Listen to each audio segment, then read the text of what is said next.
Oh my God, just how many dragons are there supposed to be anyway? It's way too many. Hi, everyone. Hello, hello. We're back from a both long and very short weekend at Midwest Gaming Classic in Milwaukee. It was the most hectic one of these that I've ever had because it didn't seem like I had too many things to do there, but I guess I did because it is only a 2-day show, but it passed really fast and quite enough time as much time as I would like to catch up with people, but it was fun nonetheless, as it always is, and I didn't end up buying an arcade machine again this year, and thank God for that, because where would I have put it? I don't know. I did buy I didn't spend very much money at the show this year, but I bought a few. Actually, everything I bought was a PC Engine CD game, which was not planned, but so I guess I'll just show those real quick since they're sitting here on the desk waiting to be sorted anyway. So let's see. We've got one of them will definitely be stream fodder at some point, but this is probably not it. So I don't know how many people are familiar with Yawara. It's a manga and an anime property from, gosh, probably back in the 90s. But it's about a I think sort of loosely based on a real person, a woman judo practitioner, and her sort of rise to prominence in the judo sphere. Is that what they call that? But I think this is just a digital comic. So it's probably not much of a game to it. I think on there in the corner, if it's not reflecting off the light, it even just says digital comic. But I want to read the copy on the front here, which is all in English, and tickled me. But I have some nostalgia for Yawara, so I was like, it was like $10 or something. So I figured, why not? There was also Yawara 2, which I did not get because it was a little more expensive. All right, so here's the copy, all in English, on the front of Yawara Digital Comic Volume 1 for the PC Engine Super CD-ROM system. Yawara, a super famous character in comic books and on TV, will finally show up. Hold on. Will finally show up when front of you. When why is there when in here? I don't understand. When digital comics on PC Engine. On her heart soon. It's you who play the role of a hot sports journalist, Matsuda. And Matsuda is an actual character in Yawara, so they're not just making up like some random dude's name. He's like the journalist who's covering Yawara, who kind of develops a romance with her, but also is conflicted because it's like, I want to help her career, but also I like her, and et cetera, et cetera. So that's Yawara. The second one I'm very excited about. We'll have to plan a stream for this sometime soon. But this is Nekketsu Legendo Beisubora. So the hot-blooded legend baseballer.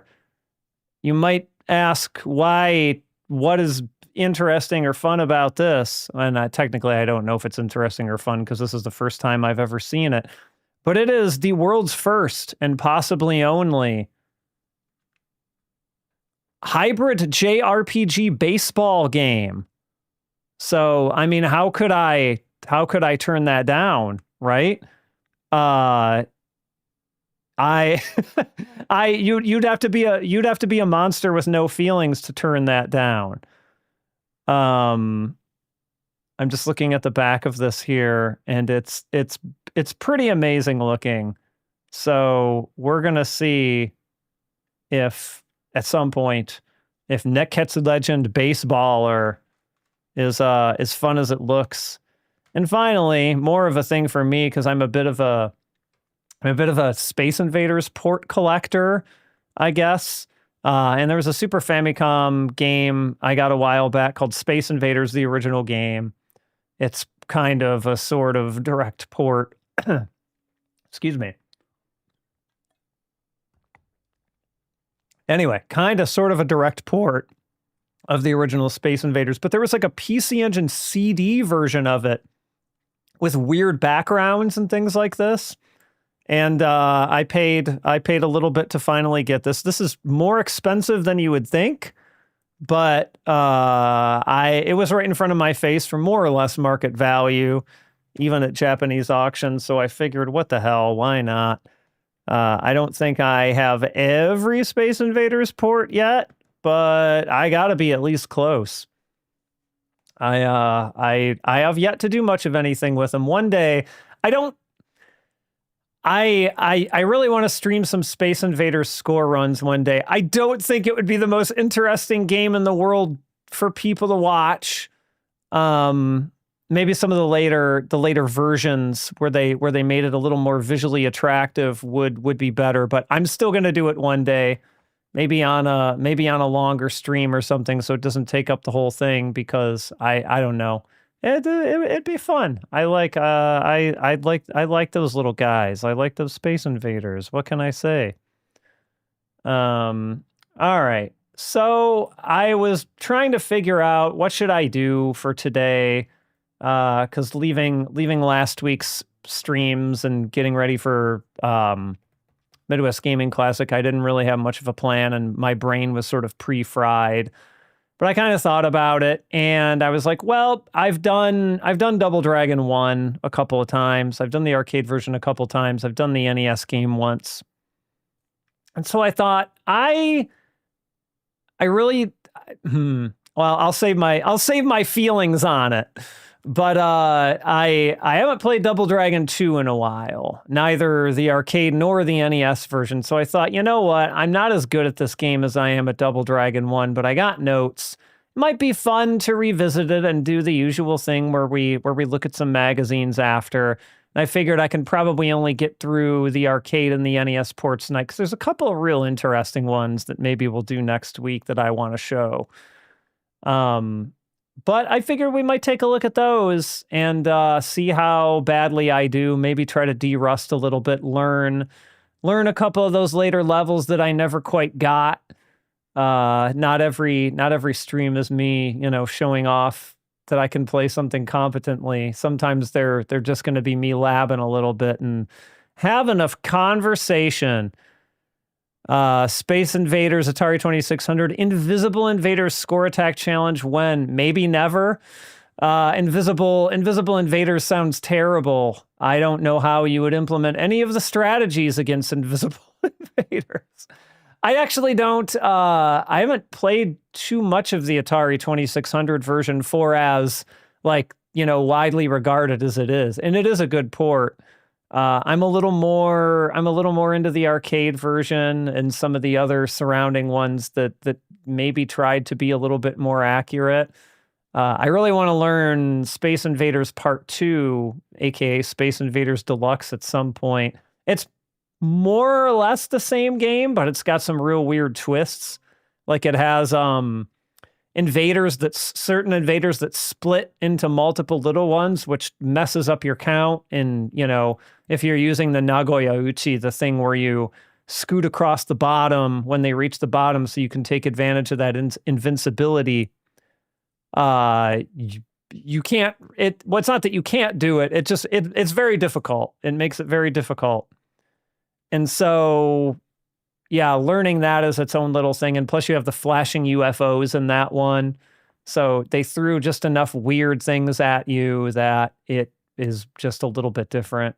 And I have I referenced at the beginning of the stream, I didn't get an arcade cabinet this year. Last year at Midwest Gaming Classic, I got, and I mentioned this on stream before, but I got a sit-down, or well, it's a sit-down, yes, but table style, cocktail style, Japanese Taito version of a cabinet that has Space Invaders Part 2 in it.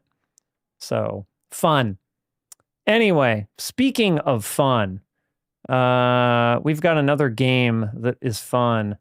Any other cabinets I was tempted to get? No, it was a little, so if for anyone who hasn't been to Midwest Gaming Classic before, a lot of the cabinets, not every single one, but a lot of them will have like price tags on them because they have auctions and things like this, and they're also just trying to get people's like interest in buying them up as the show goes on.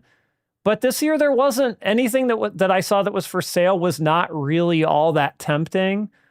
I kind of like the Japanese style cabinets better, whether they're the tables or whether they're the candy cabs, you know. And there wasn't really any of those kicking around for sale this year. It was just the old, you know, bespoke American stand-up ones, which have their own charms for sure, but I don't have enough space in my house for a bunch of those to make sense. Not even close.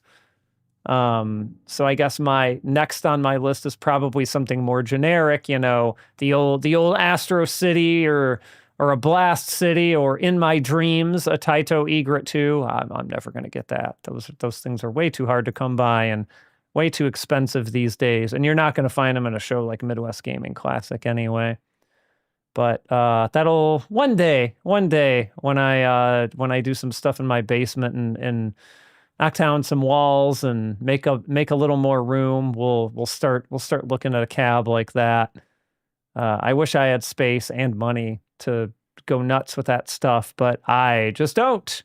There's an Outrun 2 set up there, which was pretty neat. That was not for sale, and I'm sure it would have been way beyond my price range or my ability to transport back. But it was neat. It was neat seeing an Outrun 2 set up there. For some reason, they weren't linked, though. It was like 2 Outrun 2s that were just operating independently of each other, even though they were right next to each other. So, I don't know. I don't know why. Okay, let's see here. Now, we are going to get to our first game of this evening here. And that game, you all know it.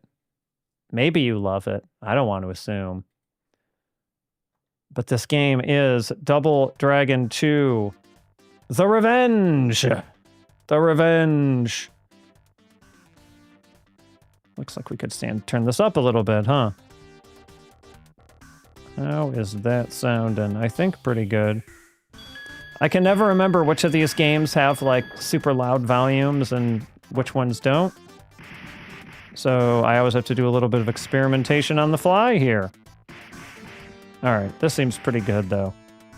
All right, I do not remember a lot. I mean, I remember the basics of this game, but especially when we get into like stage 4, it's going to be a little bit rough. I might make a couple save states just for practice later as we go along. This is not meant to be like a 1cc run or anything in any capacity. Double Dragon 2 is a little bit of a pain in the butt because the big problem with it, yeah, I'm seeing double here, 4 dragons. I think I might have made that joke when I did the scrolling down the belt for this, because it's good and it's right there. But what was I gonna say? Yeah, there's a couple problems with this versus Double Dragon 1. Problem number 1 is that you can't just elbow your way through it. The elbow is in this game, but they nerfed it to hell. It's not just the magic win button anymore. You have to be a little bit more, you have to play this game a little bit more normally. And the other thing is that the timer is a lot more strict. So, like, you are basically going to die at least once in this game to the timer, if nothing else. So, like, a deathless is, I don't want to say impossible, because someone's probably done it, but it's very difficult. Whereas in Double Dragon 1, certainly not impossible. Certainly not impossible at all. Okay, so, yep, back kick, struggle of the outsider. You got it. You know the name of the game. It's the back kick. It's not the elbow anymore. So let's see what happens. Oh God, Marion. Oh geez. That's escalation. She's just gone straight to dead. And we also have kind of Kunio-kun style controls in this, actually. Sorry, I'm just getting myself reacquainted with them. Whereas, like, you're always attacking, your attacks sort of change based on the direction that you're in. And then you get a middle button that's jump, so that's different from Double Dragon 1. That's real different. Come on, Linda. There we go. And then you got the old hair grab there too. Linda, for some reason, goes down just in one kick. I am not doing too great here. All right. And then you can turn around and do the old uppercut on him, too. That's what I like to do. Just kind of give him a little bit of a combo. If you're close, you'll do the hair grab,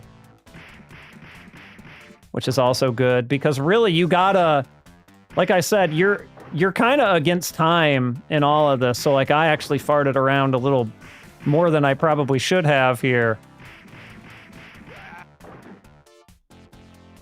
Welcome, Garo. Garo Dinsits. All right, we're trying to beat the clock here. Oh, he's got jump kicks. That's right, and he loves this goddamn box. Boy, does he love this box. Any any effort he can make. I can't remember how to throw him in the opposite direction in this though. When you've got him in the hair grab.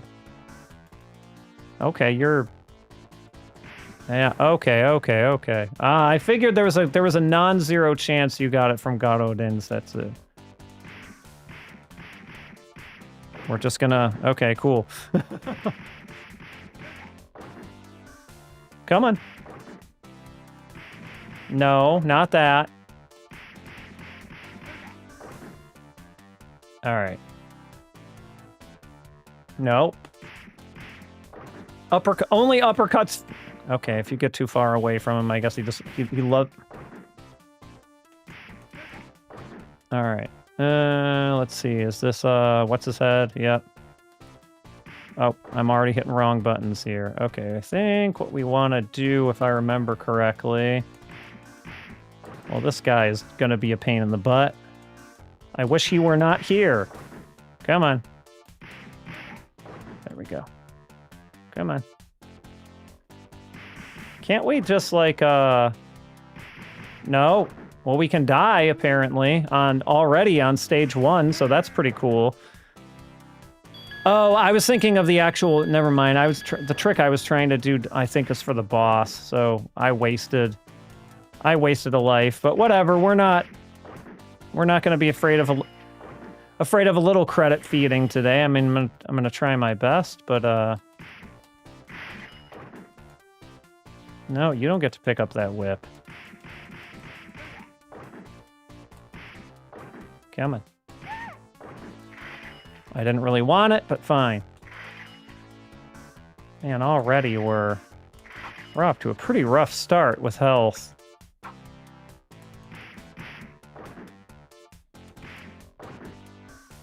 Love how... Oh, nope. I mean, weapons are pretty devastating in Double Dragon 1, too, but I feel like they're even more devastating here.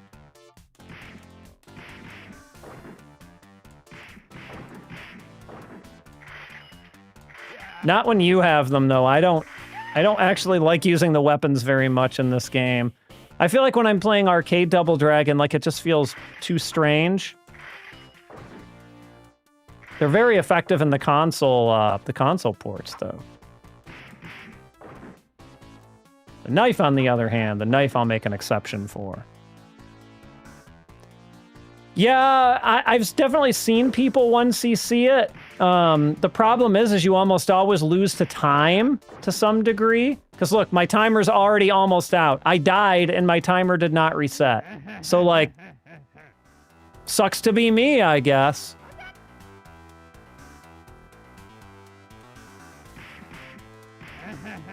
All right, Burnoff has a strat. I think we can try and use on. No, I was hoping to get on the other side of you, Burnoff. I want you over here, please. I don't know how to juke around you, though. Burnoff.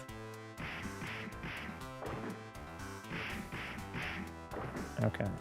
No, he keeps going to the other side of me.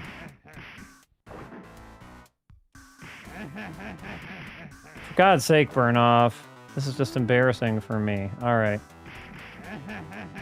I'm trying!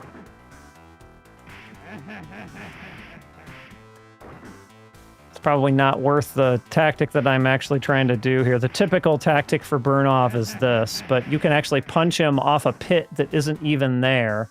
Oh, here we go. Ah, he got to the other side of me, though.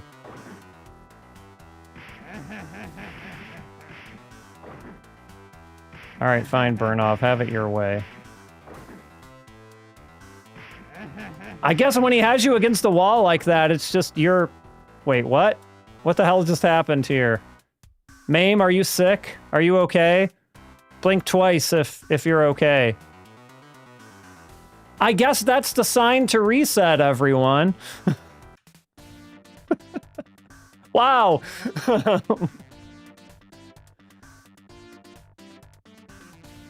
I won Double Dragon 2.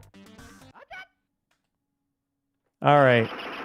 Let's see if maybe I can do a little bit more respectable of a job there, and also maybe Mame won't screw it up this time. Oh boy, that's a good question. Can you jump kick on Wake Up?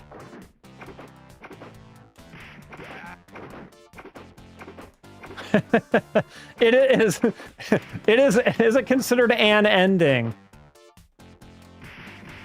Okay, that's right. You guys are just...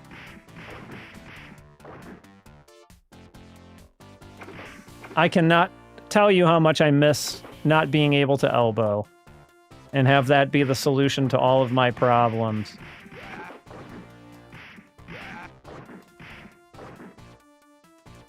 Yes, we know.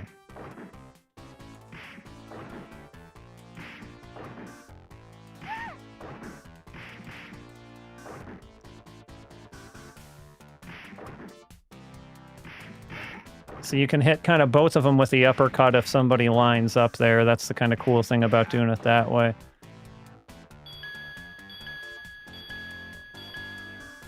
Yes, we know. You love your box. No, you cannot. No, I said you cannot have it. Neither can you. Unless you jump kick me. Then I guess that means you can do whatever the hell you want. Come on, throw it. He hit the other guy with it. I love it. No, we don't want to get hit by that box. Not particularly.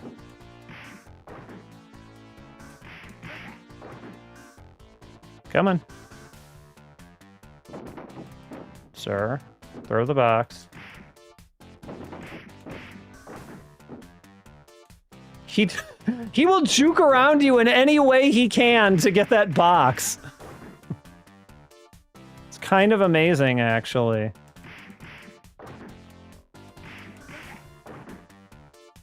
So just like, I mean, really the thing is dispatching enemies just really fast is about the most important thing you can learn to do in this game, I feel like, because then you're going to beat that clock. Or at least you have a chance of beating that clock. Ah, I didn't want it. Fine. I'll take it, I guess. Until she takes it away from me, which I'm almost kind of glad she did, to be honest. Yeah, okay. Good. Oops, okay.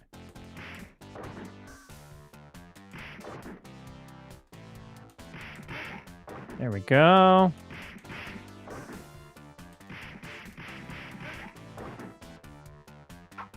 Oh, that's right, knives. I associate her so much with whips. I'm like, oh, yeah, plasmatic. Yeah, Linda, a lot of these enemies got some real weird, you know, cosmetic overhauls, or, you know, makeovers, I guess you could say, in this game.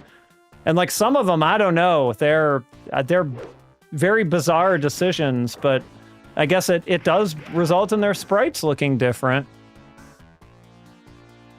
All right, so burn off. I'm trying. How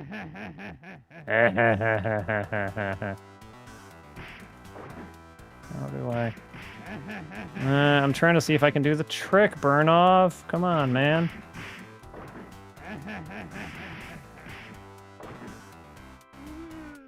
All right, let me see if I can. Problem is you gotta get him with a series, and then you gotta get him to come down, and then there he goes off a pit that isn't there. That's the trick I was trying to show that Burnoff wasn't cooperating with. But I guess I needed to get him up first and then get him down, so... Wendy-o.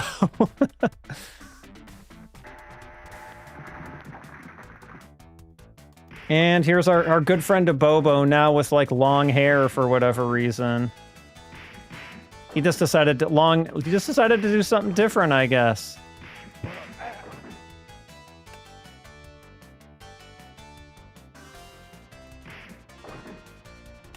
Oh god, that's right. We don't like that. We don't like the grenades.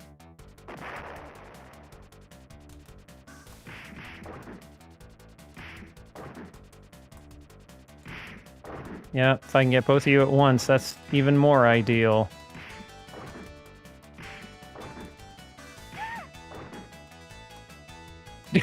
I love how sometimes they just turn and face away from you, and they're like, I don't know.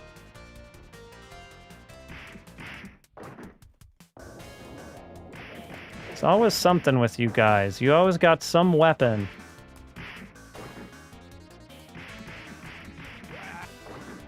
Come on. Throw it. Yeah. I didn't complete my combo. I was too far away. Okay. Oh, no, no, no. No, no, no. No, no, no. Don't jump into pit. Please don't jump into pit. What was it? I can, like... Can I get you to fall off? Is that what it was? Can I? That's fine.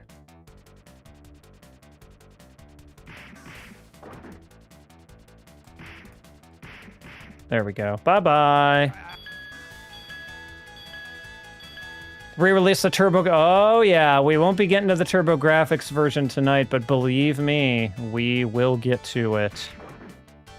I think that version is absolutely fascinating.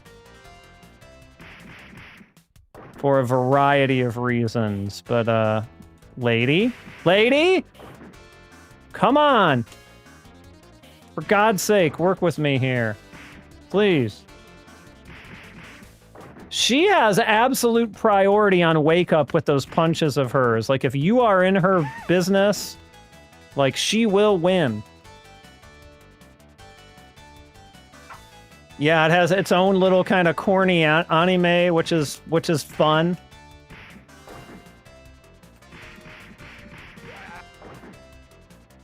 All right, let's see if I can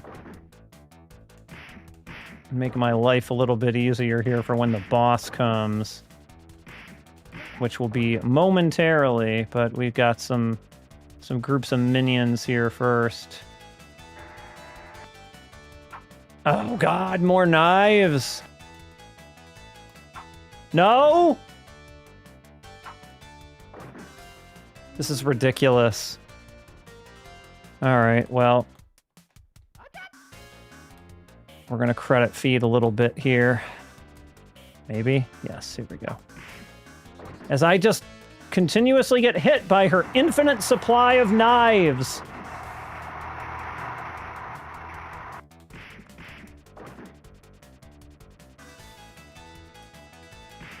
Oh my god.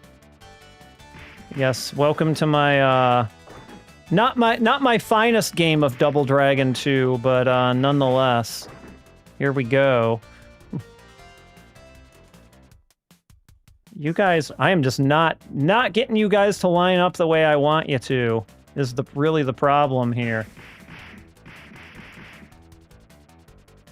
There we go. Now at least you're all on one side, for God's sake.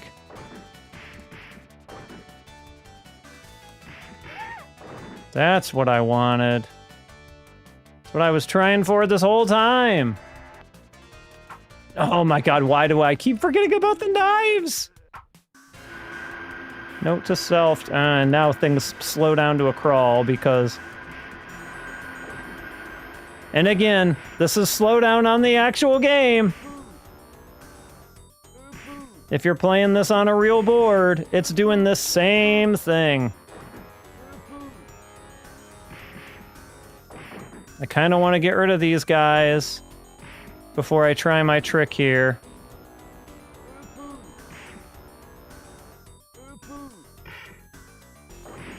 Yeah, he got me there. As I knew he would.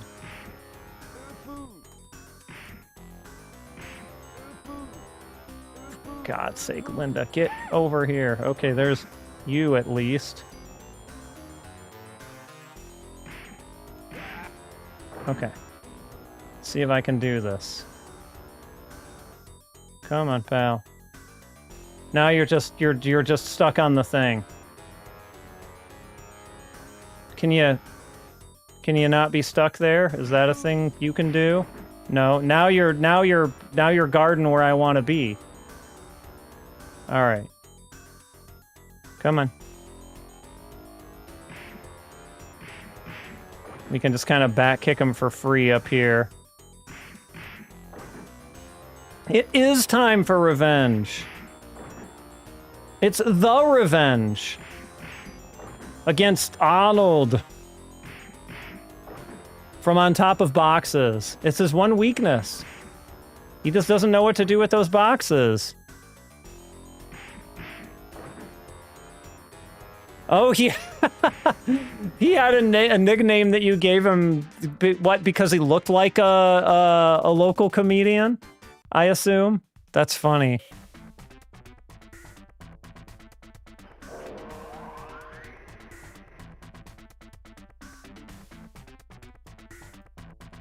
We get no health refills between levels at all here. Oh no, we did. My bad.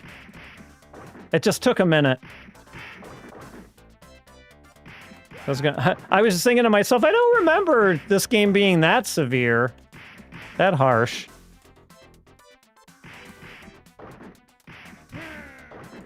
See, I mean, once you get into the rhythm of it, it's not too bad. You know, it's no elbow, but nothing quite compared to that elbow.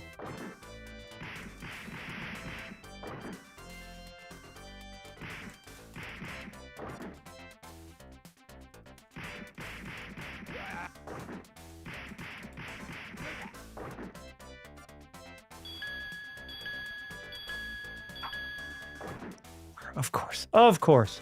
You got knives. Why wouldn't you have knives? Oops. I meant to throw them at him. But that did not end up happening, did it? At least they don't... I was about to say they'd leave you alone when you're hair grabbing someone, but then they... Hacksaw Jim Duggan. That is a reference I get. And I keep actually not nope. The stun lock with the knives. Did you see that? The timing on that was such that I was actually not able to escape from it.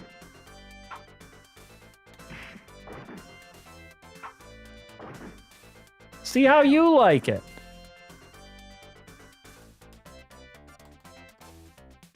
Yeah, I forget who this guy in the denim with now the beard was in the original one, but like all these characters look so different with what they did to the sprites.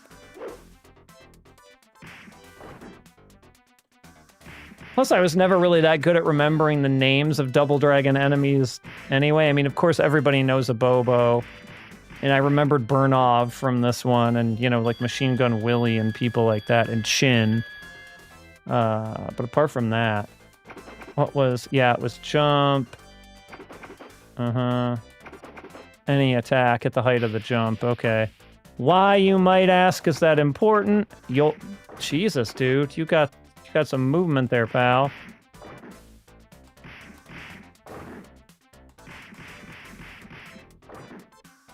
Come on. Throw the log. Throw the log again. Are you gonna throw the log? Please? Throw the log. Throw the log. Of course. Of course. Throw it.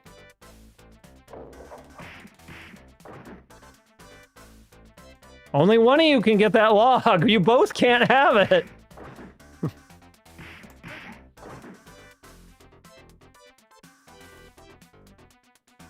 Of course. Of course.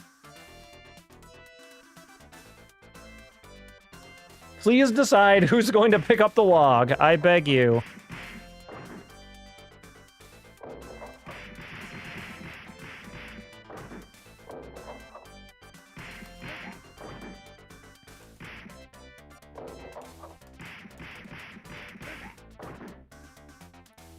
Megazone 1 to 2 level rewrite. Oh, God.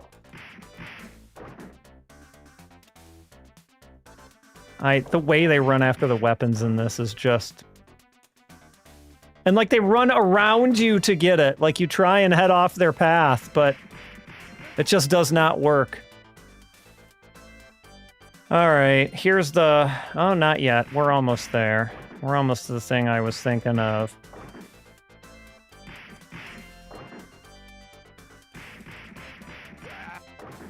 Is this it? No, not quite yet.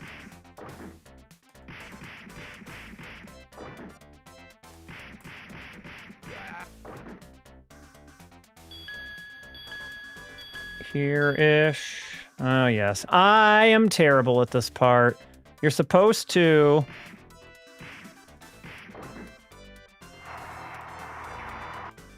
Okay, got it there.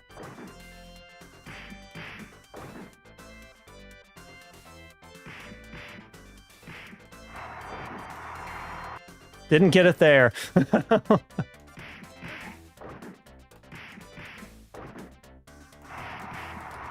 It's just so hard for it to catch you in the middle of something. I don't know how you do it. I fucking hate this part of the game. This part is so dumb. It's so dumb.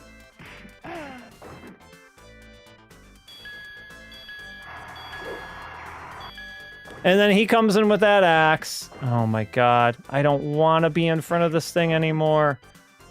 I really got to work on that part. That is like my weakest... Well, I just don't speak too soon. One of my weakest parts of the game.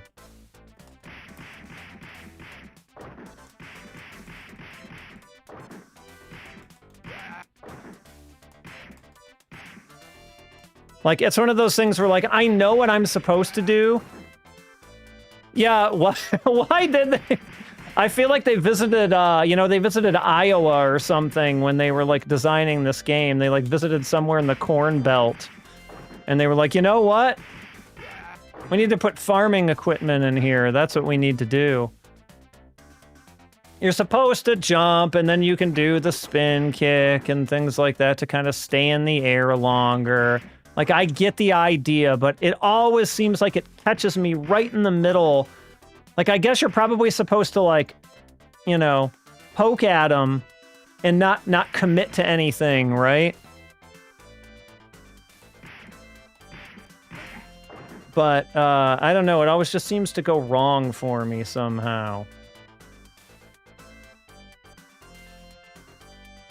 Of course you want that, don't you? I mean, we get the cow sounds. That's fun. Yeah, we're throwing grenades. Of course we are.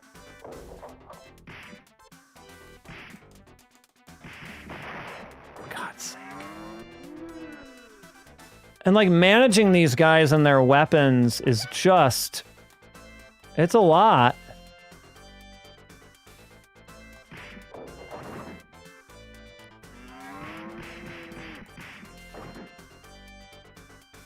It is better than bad. It's better than bad. It's good. Everyone wants a log. Everyone needs a log, or however that went.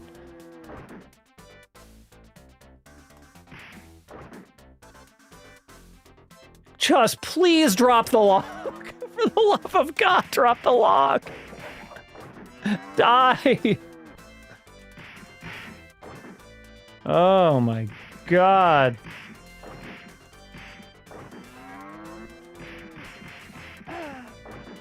Ah. I gotta do it. Is that on a cycle?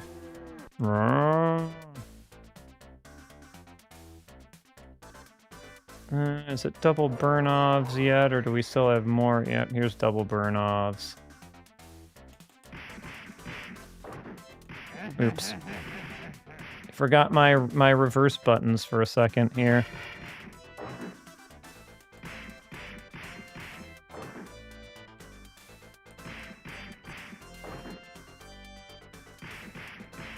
Yeah, these guys, it seems like as long as you don't get cornered and let them kind of walk up on a plane.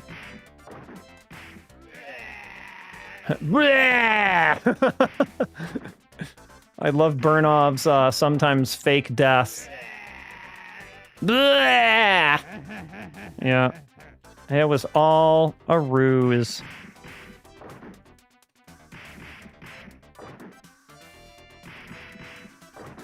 Yeah, Burnov's not too bad if you keep him moving from one plane to the other.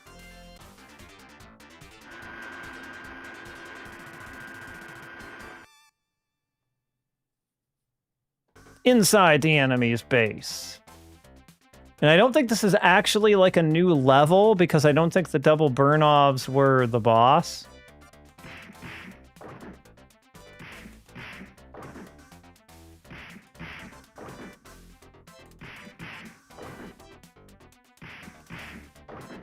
We've got a lot of large men like a Bobo this time around, so he's not quite as threat. Oh, okay.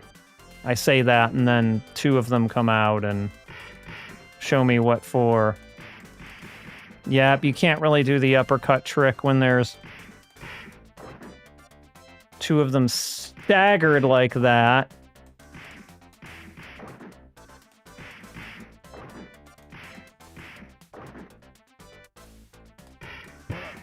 But when you get them both lined up like that, it works out pretty nicely. Ah, Chin. Hi.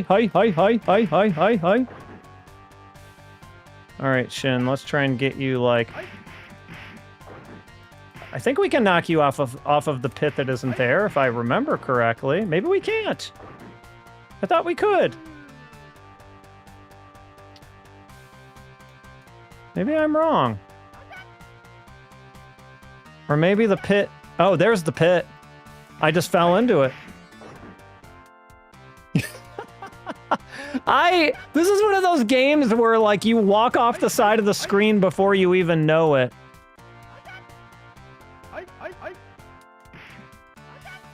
Okay, he's not gonna let himself be knocked into the pit, apparently.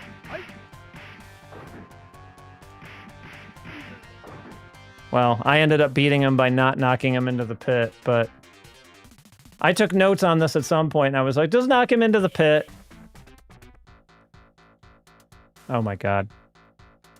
Hold on, let me, aside the NES version, the last one I played was the PC Engine CD one. Yeah, Dark Tetsuya, we're not gonna get to it tonight. Why? Okay. I just kind of screwed myself over here, I think. I think when he's got me in the corner... Okay, maybe I'm wrong.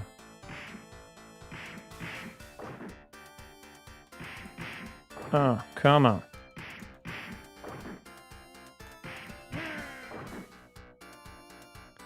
Hane-san. Is that the name of a game?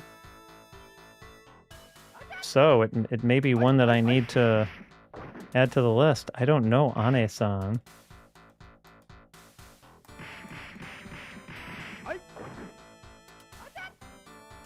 Yes, next time we will get the PC Engine version next week for sure. I really want to do the PC Engine version because I want to learn it a bit better. It kind of is just its own thing. All right, now Chins, I would like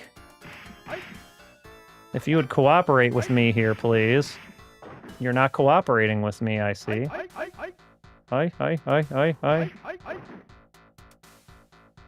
Ah, it's a Skibondeca. Oh, man, I wonder if I already passed the chronological time for that. I'll have to look. I'll have to see when that came out. Not that I haven't gone back and done, you know, things that I missed. Like, I'm not... I can definitely do that. These guys... I swear. They know exactly what I'm doing, and they are not letting me do it. Like, at all.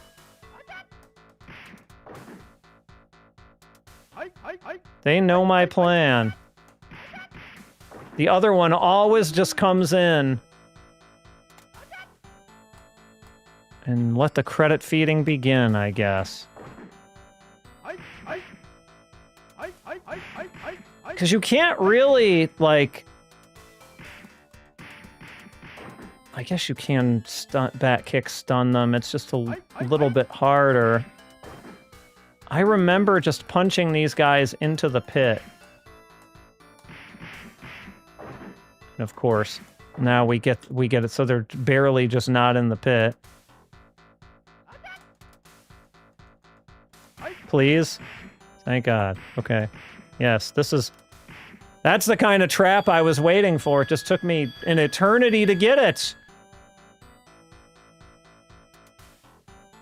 Oh no. That's right. Was it? Oops. Falling off the plow. Oh my God. How embarrassing. Alright, I seem to remember. Yeah, you have to kind of be able to avoid those, but, And also remember how far down you can go on the bottom.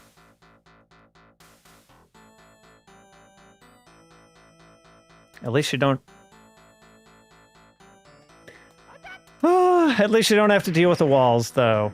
At least not really. Like, there was that one little part with them there, but... you kinda don't have to worry about it too much.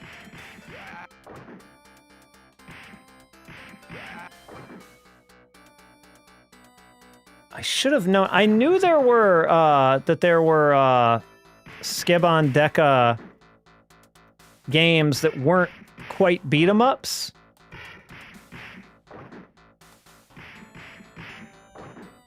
And I guess I just assumed that all of them weren't.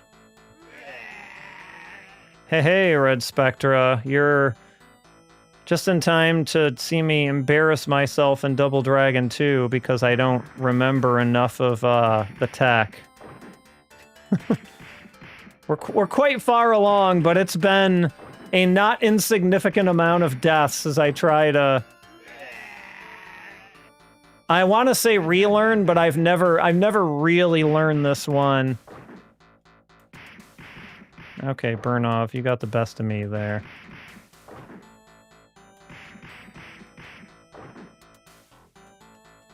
My problem is that I'm too far away, or... I mean, I guess I could do the old, Oh, it's not Skibon... Okay, I apologize. Then that actually makes it even better, I would say. And that would be why I didn't hear about it. Let's see here. Willy, I think, is just... Oh, yeah, that's right.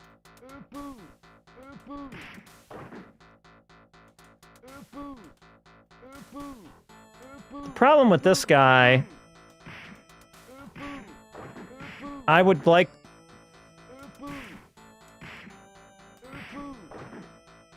He is a pain in the butt. At least let me over to the other side, friend.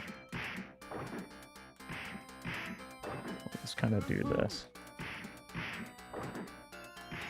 Oh. God damn it. Both of you guys at the same time, huh? This is not going to be good. All right.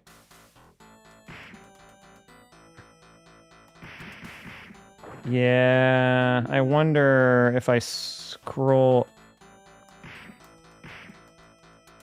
Yeah, that's not gonna... Yeah, this is...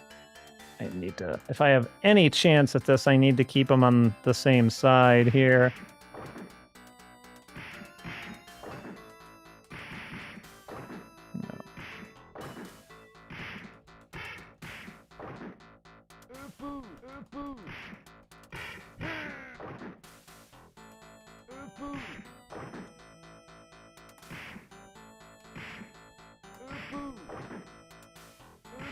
We'll do this old trick. And he still can hit you out of it is the thing. Like, this guy is...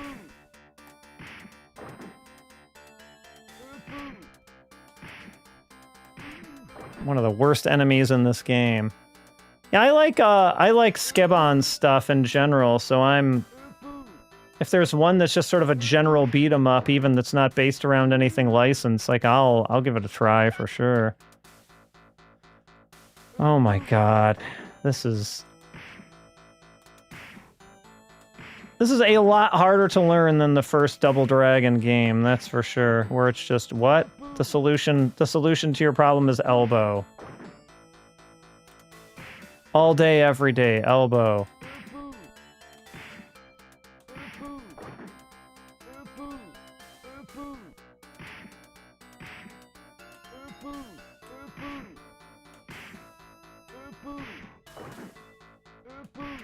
And here it's just a little more complicated than that.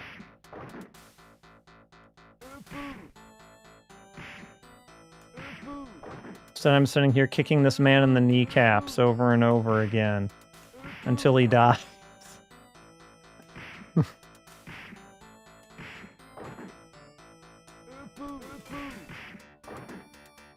Midwest Gaming Classic was good. I showed earlier. I bought a few PC Engine CD titles, which I was not necessarily planning on buying, but one of them is a JRPG baseball hybrid, which I will almost certainly stream at some point. What was it? Hold on. Netketsu Legend Baseballer. There it is. I also bought a Yawara digital comic and the PC Engine CD port of Space Invaders, which I did not have, despite having a lot of the other PC Engine ports. And, you know, got to do some panels, meet up with Retronauts folks, which is always fun. It was more hectic than I thought it would be. Just ended up being a whole lot busier than I imagined I would, but it was a lot of fun, as always.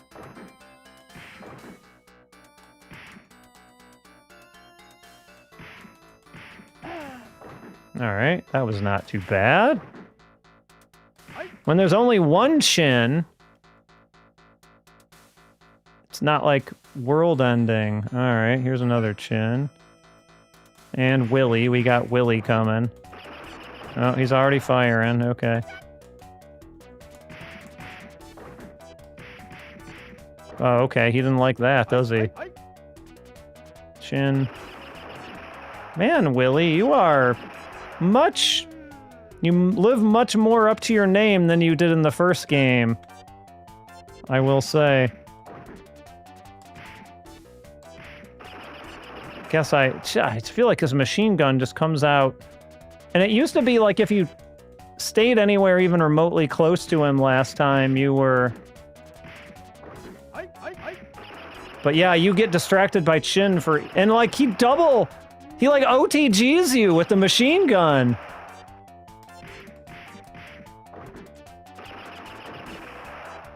Good lord, Willy.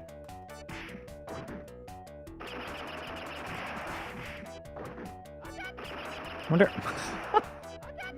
Wow! Willy! Holy cow.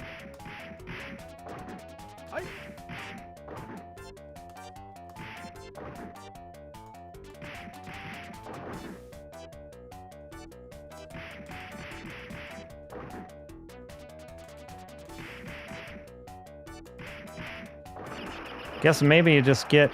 Like, he OTGs you every single time! Oh my god, 3 in a row. They buffed Machine Gun Willie, like, pretty hardcore. Okay, he can interrupt your... I guess it's the trick. I just kind of poke him with kicks, maybe. Yeah, I suppose that's probably what it is. But it isn't over yet.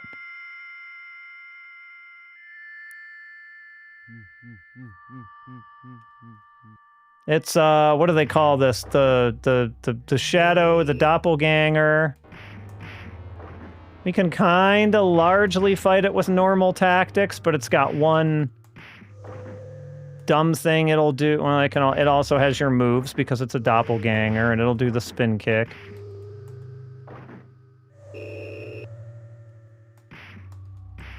Why sometimes does the uppercut not connect, I wonder?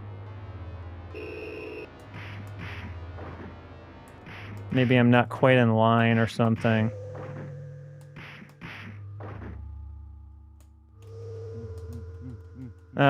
It got me. It got me with the grab. I didn't spin kick early enough. You're supposed to keep yourself up in the air. Like that, so you can't... Close range projectile, I guess. Okay. Your turn to do a spin kick, I guess. Yeah, it doesn't... You don't even necessarily have to spin kick there. You just kind of have to be in the air for safety. Because then the grab can't get you. Yep, see, I was on the ground. And it's just hard to tell exactly when he's gonna be there. I guess maybe I feel like I'm getting grabbed more than I would want, so maybe I just need to start waiting longer.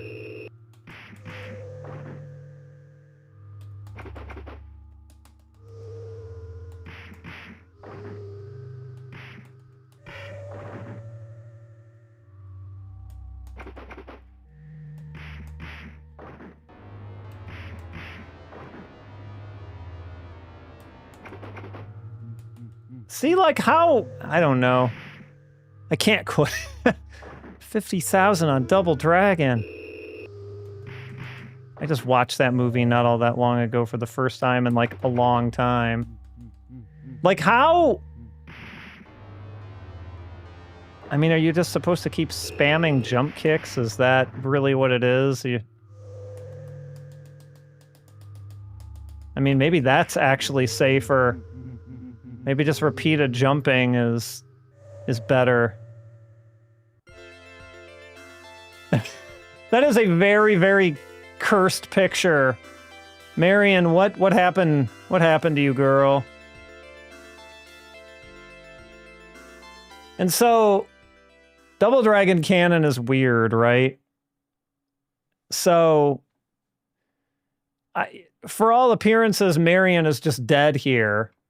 But, like, it's at some point, like, the console Double Dragons splinter off, and, like, they start doing their own thing, and, like, the story gets retconned, and, like, all this crazy stuff by the time you get to Double Dragon 3, which I am not going to play it with a Power Glove. I'm so sorry. I do not own a Power Glove, even to play it with, unfortunately. Or fortunately, depending on how you look at it. Yeah, down the tier. Yeah, it's what a brief ending though, right? It's like an incredibly brief ending. It's like the other ones, you got credits. You got like a credit roll in Double Dragon 1, and you just kind of get nothing here. Like, it's just like her crying onto the photo because she dead, or seems dead anyway. And nothing. Now you're back to the title screen. So it's kind of weird. Yeah, but I got some work to do there. I'm just going to add something to my notes here. Because I would like to, you know, I'm pretty decent at Double Dragon 1. I would like to be able to be better at Double Dragon 2, the arcade version. But before we move on, I want to look at some magazines, because For those of you who were around for the last stream that had Double Dragon in it, you may recall that it did quite well. Like it was hanging out in the Game Machine top 10 or top 25, sorry, for a while. Even I believe up to a year after it released. So quite good actually. It had some real staying power even in Japan. I feel like in Double Dragon is one of those series kind of like Castlevania where it's like it's become known for being more popular in the West than it is in Japan, sort of in aggregate. But it was pretty darn popular even in Japan with that first arcade game. And so we want to look at Game Machine from April 1st, 1989 and see what happened with it. Let's catch up on chat here a little bit. Pidge says, late to the party, but played Double Dragon 2 in an arcade at Robot City. I hope Robot City is the name of the arcade and not the name of a town in New York. Actually, no, I take that back. I hope it is the name of a town in New York. Robot City, New York, a few years ago. It's a core memory because the two-player slowdown was the worst I've ever seen in that final boss. Geez. Yeah, two-player, it's like they learned nothing from Double Dragon 1 in terms of like how much slowdown is there on the board. It's pretty silly.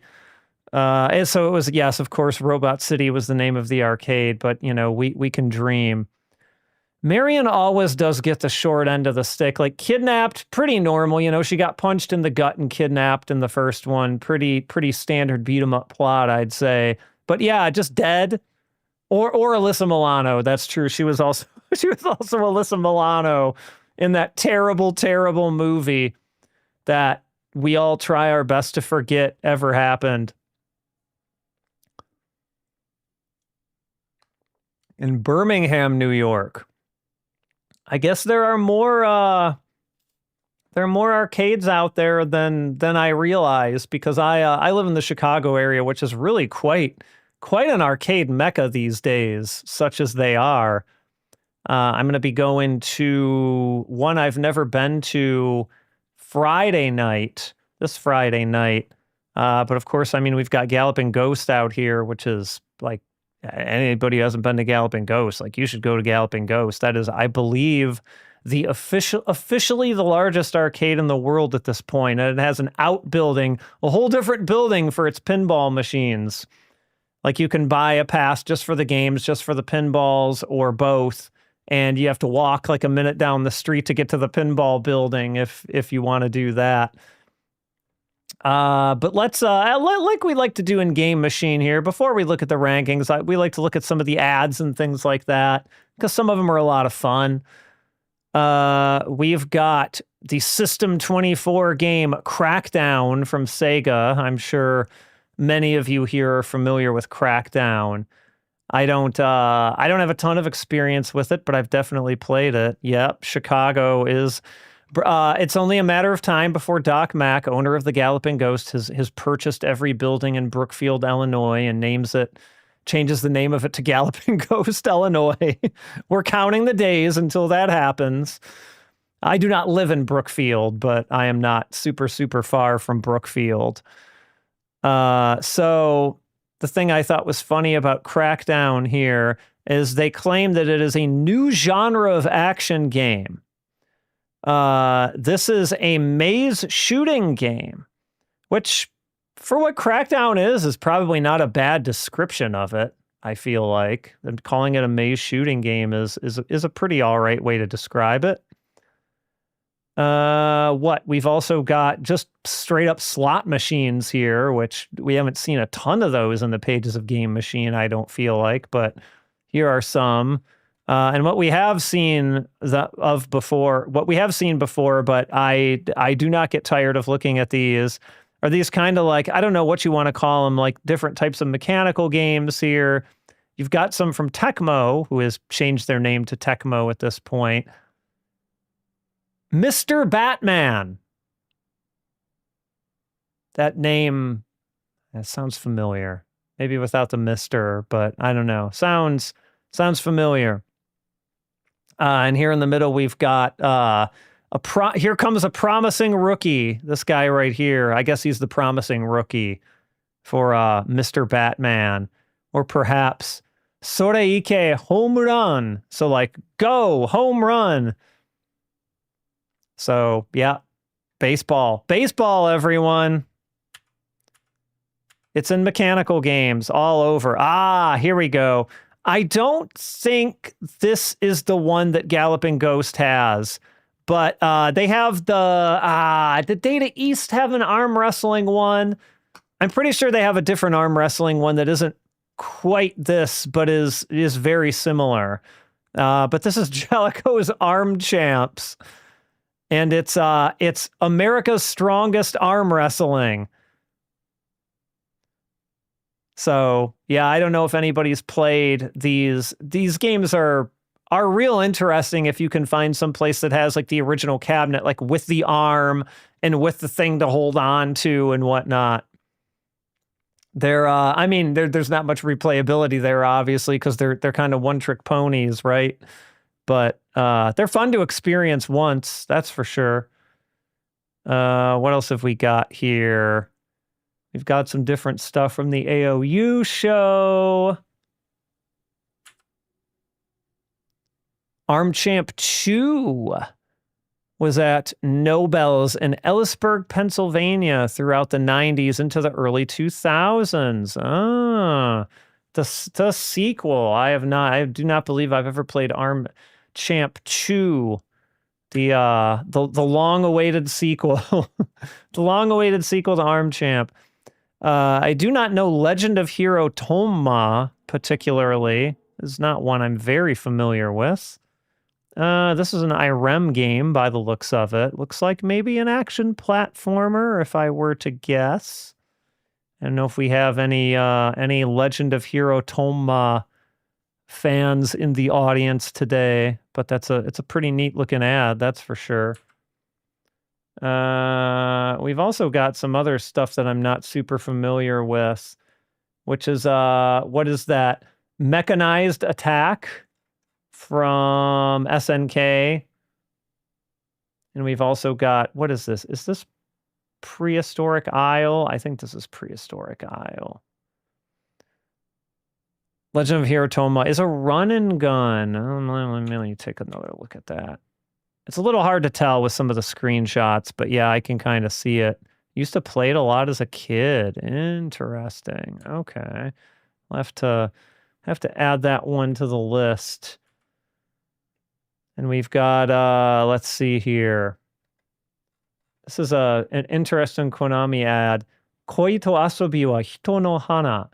So, love and fun are, how would you, I'd have to really sit and think about how to translate it, but like love and fun are, love and amusement, I guess I would say, since this is Konami. Love and amusement are people's flowers.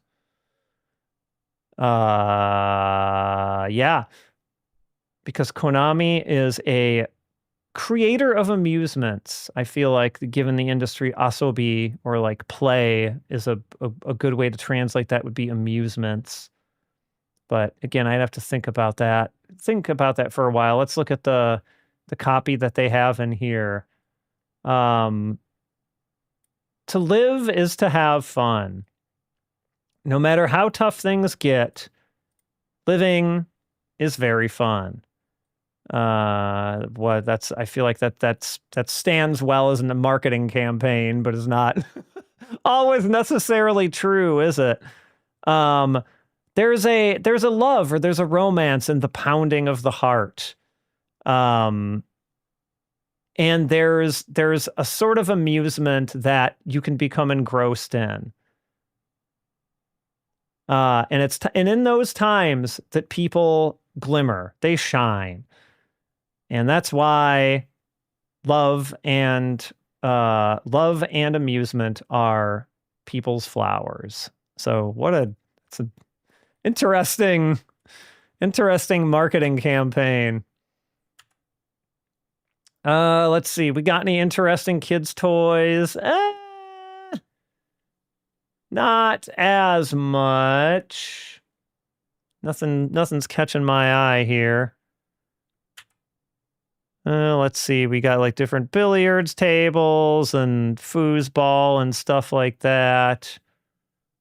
Yep. Oh, we got like what is this?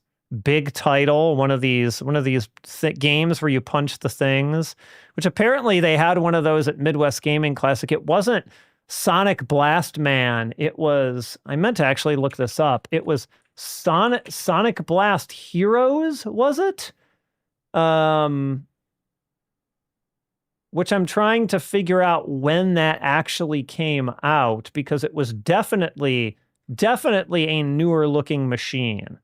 It was not like the classic Sonic Blast Man. It seems like it may have been a fairly recent machine.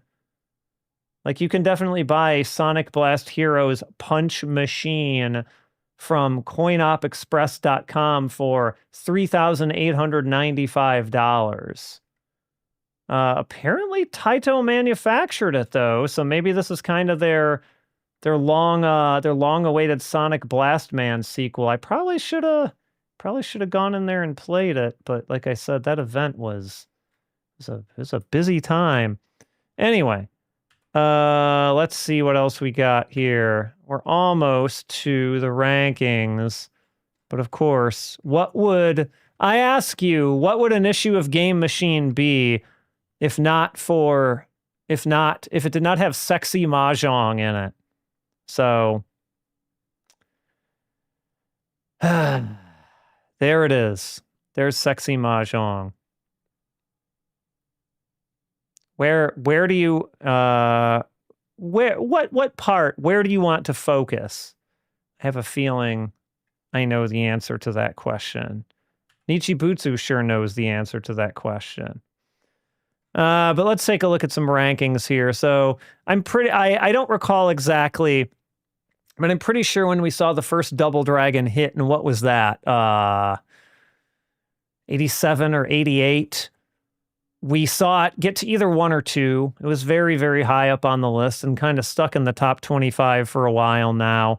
But it's a different world here in, coming up into mid-1989, because 1989 is the year that Sega's arcade Tetris just turned everything on its head.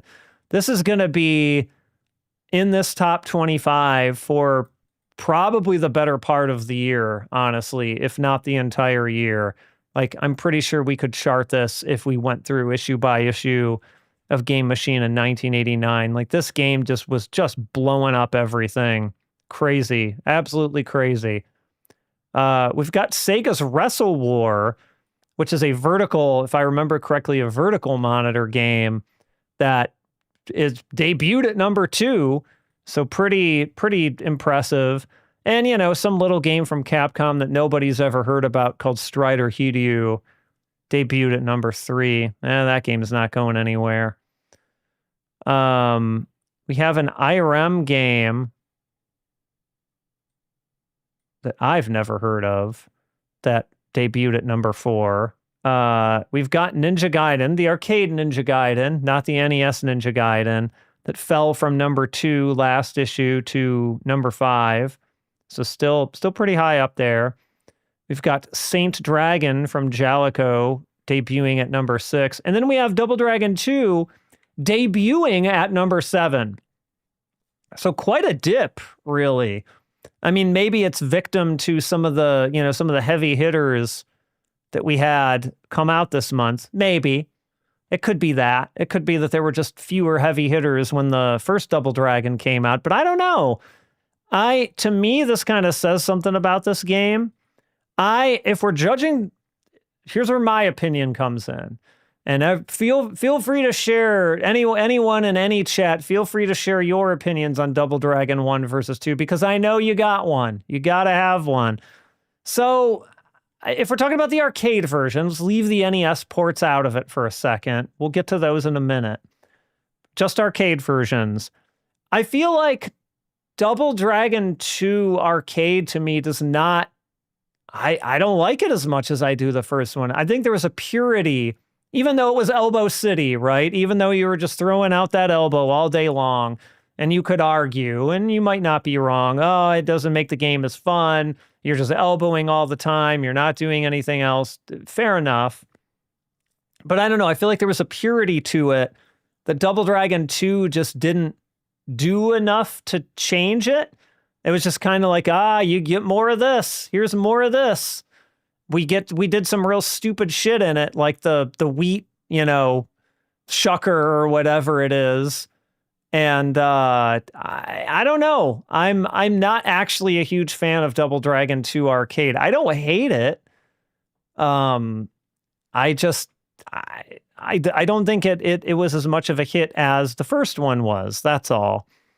So feel free to disagree with me. God knows one guy in particular really disagreed with me when I did the Scrolling Down the Belt episode on this and kind of shared that opinion. He was like, how dare you? They did, there's people like this on YouTube, right? It's fine. Yeah, Garo says, actually, you prefer 1. 2 is a quick cash and a successful one, but it lacks the passion the first one had. That's a great way of putting it, actually. It is lacking in the passion, for sure. I think that even shows in the ending, right? Like, you do get the sad ending with, Marion's tear forming the end or whatever, but it's like there's no credits. And it doesn't have the cool the love theme or whatever from the end of Double Dragon 1 that was such a cool song. I think it was cool anyway. It just doesn't it doesn't have the same soul. I don't know. I can't get, I obviously like it enough to where I'm interested in learning how to play it better, but I don't know. If you make me pick one, this is going to be controversial, but though with all of its quirks, Double Dragon 2 is probably a better game than this, right? So this is a difference between like better and favorite, right? Like I recognize that 1 is probably better, but I like, thing X more. I think I would rather play arcade Double Dragon 3 than Double Dragon 2. And I'm not, the one, I'm mostly talking about the Japanese version, not the one with the dumb, microtransactions in it and whatever. That was kind of stupid what they did with it in the West. But I find Double Dragon 3 Arcade to be very fascinating. It's not a great game, but I find it to be very, very fascinating. And that alone is kind of enough to get me over the hump and be like, okay, well, which one of these would I rather play? I might say 3. Again, I would probably say 2, like to go outside myself, I would probably say 2 is a better game. 2 is probably a better made game, because God knows 3 is just full of all sorts of weirdo shit. And the movement is strange and like so much about it is weird. But I don't know. That's my weird opinion. But what else do we have here that is of interest? A lot of the regular things you'd expect around this time. You've got Ghouls and Ghosts, Daima Kaimura. You've got Tatsujin or Truxton. You've got Image Fight from IREM. So this is post R-Type. And you've got things like Galaga 88. Gosh, you've even got POW from SNK, Datsugok, on the charts here too, which actually went up a little bit. It went up from 26. So POW came back from the brink of death there. So I would, and you've got like Shanghai and things like this, which God, this game will probably stick around for a while too, knowing how popular Shanghai was. What else? Anything interesting under upright cabinets or anything like this? Again, I feel like you've got a lot of the usual suspects here, right? You've got like Winning Run. You've got Operation Thunderbolt, the sequel to Operation Wolf. You got your deluxe racing games like your Final Laps, your Turbo Outruns. Well, actually, the Turbo Outrun, this is the standard Turbo Outrun. The deluxe Turbo Outrun is down. Where was it? Where did I see it? Oh, actually, sorry. That's deluxe regular Outrun. So Outrun and Turbo Outrun on the charts at the same time. There was a Turbo Outrun, a stand-up Turbo Outrun at Midwest Gaming Classic, and I said this earlier. There was also a sit-down Outrun 2 setup, which I hadn't seen in a really long time. They weren't linked for some reason. They had two Outrun 2s next to each other that were running completely independently, and when you sat down in them, they had like wheels on them or something that no one locked, so they would like slide. So you had to kind of readjust your R-Type 2 Outrun 2 setup, but it was cool to play Outrun 2 again. It'd been a really long time since I played it in a cabinet. And you've got stuff like Top Landing from Taito. You still got Afterburner sticking around there. My God. Hot Chase. This is when we had our Mahjong section. So all sorts of interesting titles here. I love their tentative, their tentative translation of this Mahjong groupie. Mahjong Fan Club is the actual title of it. You've got Idol Paradise, which is more like Idol Channel or Idol Broadcast. Mahjong Academy 2, Flowers Dance, Telephone Mahjong. So lots of Mahjong. And you got your flippers, your pinballs, which maybe some of you recognize some of these. But look at this guy. Look at Super Heli over here. We might have seen him in a previous game machine, but I don't like the look of him very much at all. He looks like he's up to something nefarious. I guess that's the Super Heli, right? I don't know who this guy in the middle is, but he's up to no good. I don't like it. All right. Oh, we've got Tenchio Kurao, which is not Warriors of Fate. Warriors of Fate is Tenchio Kurao 2. This was Dynasty Wars, not to be confused with Dynasty Warriors. Completely different things. This is the one where you never left horseback. Kind of a beat 'em up to the point where I put it on Scrolling Down the Belt, though, your mileage may vary on how much of a beat 'em up that actually is or not. What else? Anything else before we close out here? What do we got for the last? Well, not close out the stream. Close out this issue of Game Machine. We've got Valkyrie no Densetsu. We've got Rakko-chan no Oyatsu Daisuki. So Rakko-chan loves snacks, and don't we all?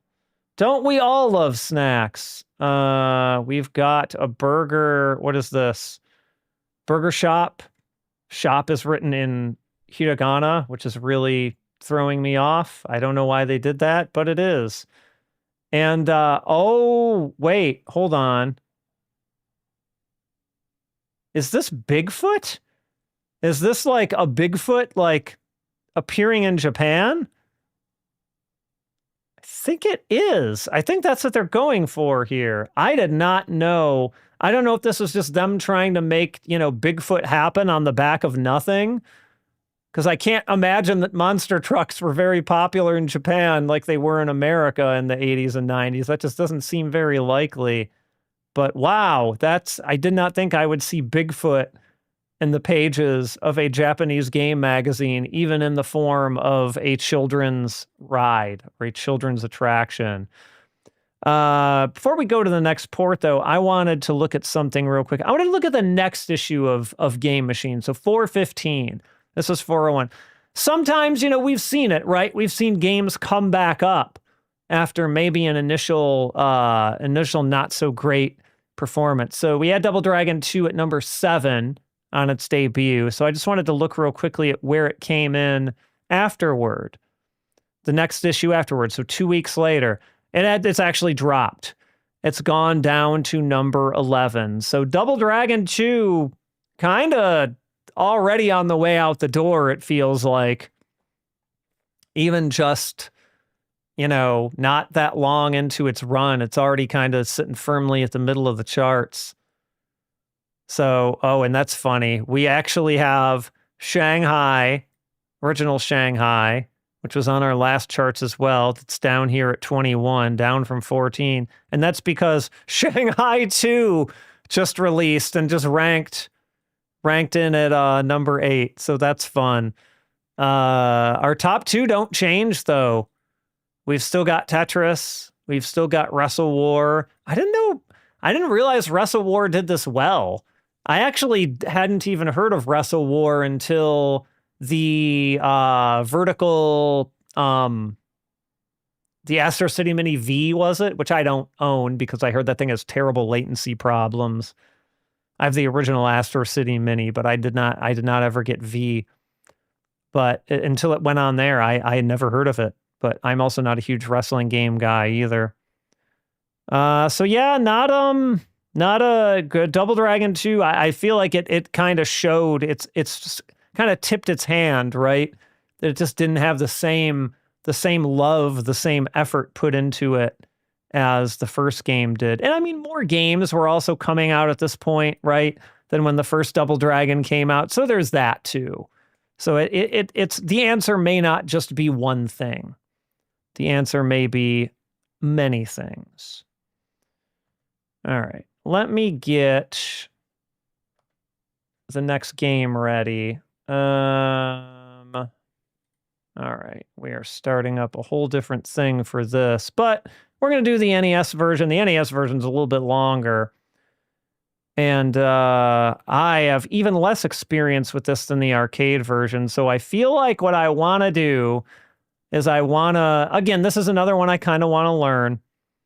But I feel like, even though I have notes on this too, there are high chances for mistakes in this. So I want to give myself a little bit of an edge, and I might do an occasional save state just to see if we can make it through to the end here. And then plus I have something to learn from later, right? Go back and grind. Let's see here.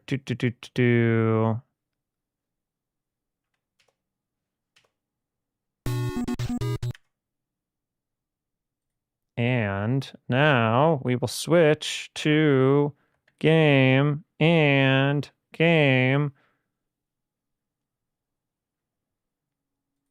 And there we go. This is the other Double Dragon 2. The revenge. Still the revenge. We're still revenging. But, like many of you are familiar with from the Double Dragon 1 NES port, it's pretty different. It's very different, in fact. You might almost say it's an entirely different game. Oh, let me change my, the stream info here real quick. Really, all we're getting that's different is the dates and everything, but good housekeeping and all that.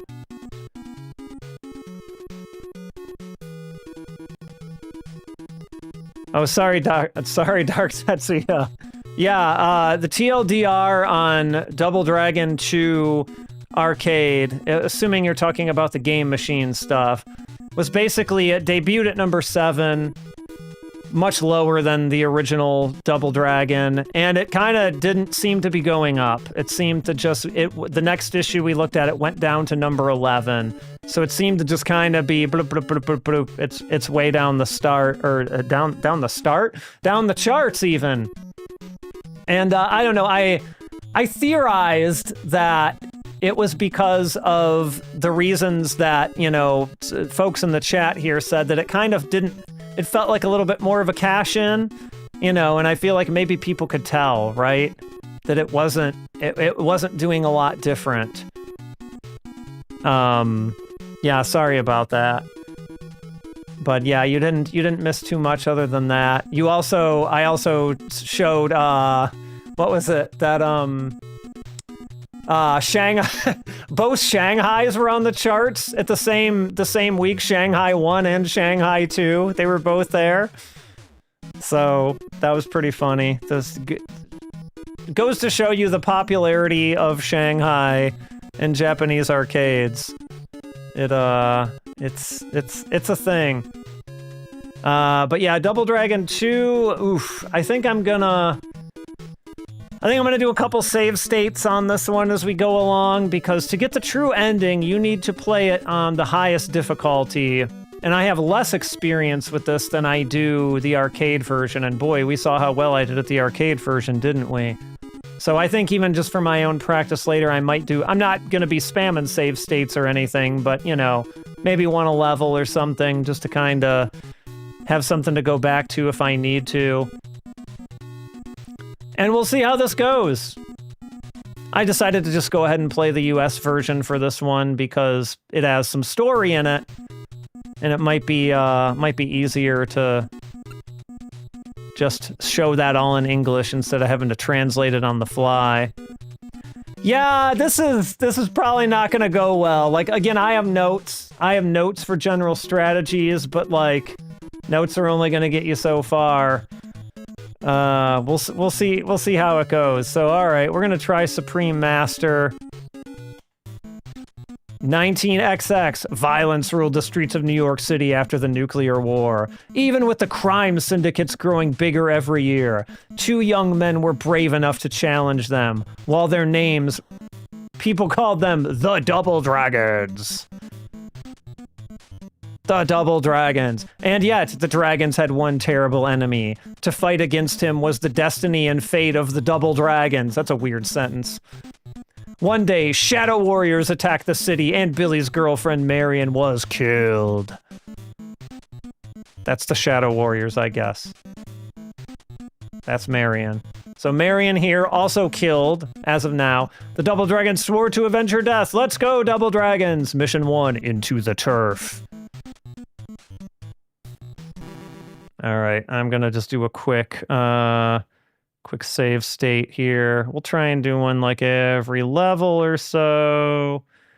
And so, I mean, the general gist with this game is kind of that there's a move. The back kick, still effective. We can still do this, right? We can still even kind of do the same thing we did, where it's like, okay, back kick, uppercut, right? That still works. Well enough. Oh, and yeah, they abandoned the whole NES thing of like, oh, leveling up and like gaining EXP. Like, it's much more straightforward. But really, what you're supposed to be doing in this one are these uppercuts and the hyper knee, which I'm not very consistent at. Let's practice a little bit here. So the idea is you jump, you hold toward the enemy, and I think you hit both buttons again, but like the timing on it is weird. So I think if you just do punch, there's the uppercut, which is, you know, pretty effective.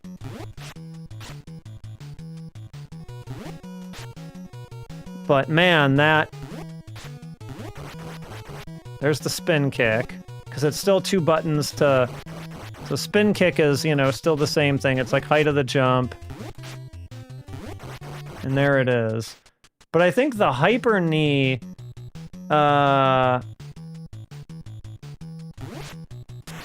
There, it's that. Which I can really only get by spamming, to be honest. And like sometimes it comes out right and sometimes it doesn't. I don't know if anybody has any good hyper knee advice, but it ain't easy. Oh, okay. You guys got jump kicks. All right.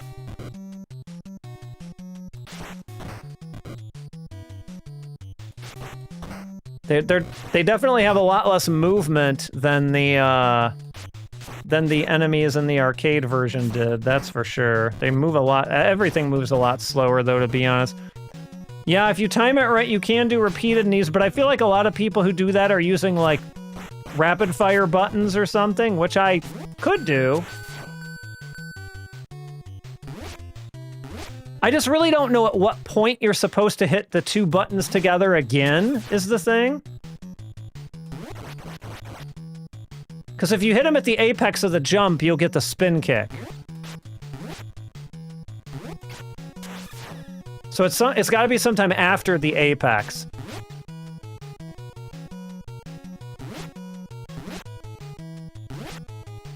Which is why sometimes I get the hyper knee, sometimes I get the uppercut because I'm just kind of spamming.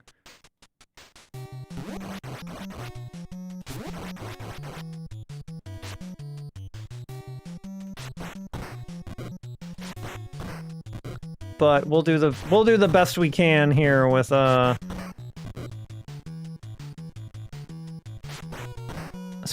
the most part on regular enemies, or at least at this point in the game, you don't need the hyper knee. Like, you can kind of do the back kick strategy and do all right. This kind of strategy and do all right. It's really the bosses where it comes, the hyper knee comes like really useful. I love that these guys still cartwheel onto the screen.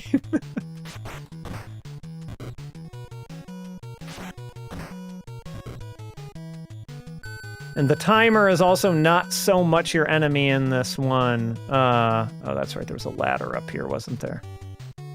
Yeah, here we go.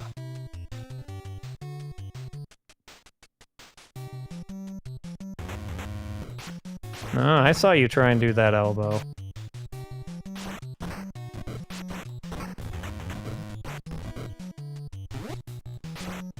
That's alright, I didn't want your weapon anyway.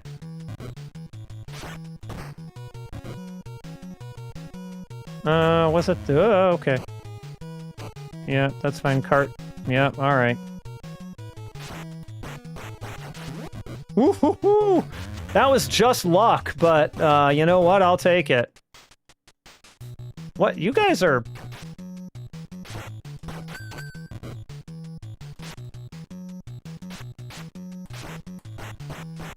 I knew it, I knew it, I knew it.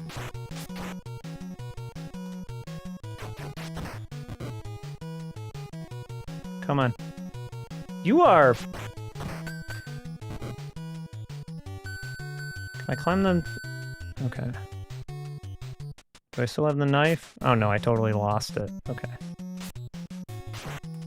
But yeah, it's the same kind of like Kunio-kun style. Oh, okay. Okay, alright. No. You...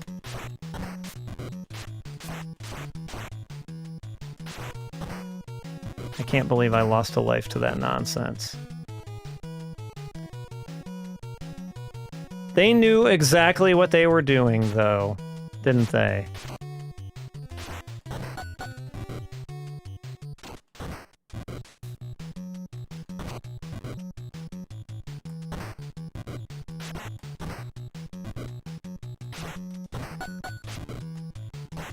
Of course. You take even a second to pick up that weapon and they are on you, like... But again, I almost kind of feel like you don't need weapons so much. Alright, this is Burnov, right? I mean, ideally I'll be able to knee him off the side, but I just don't have that much faith in my...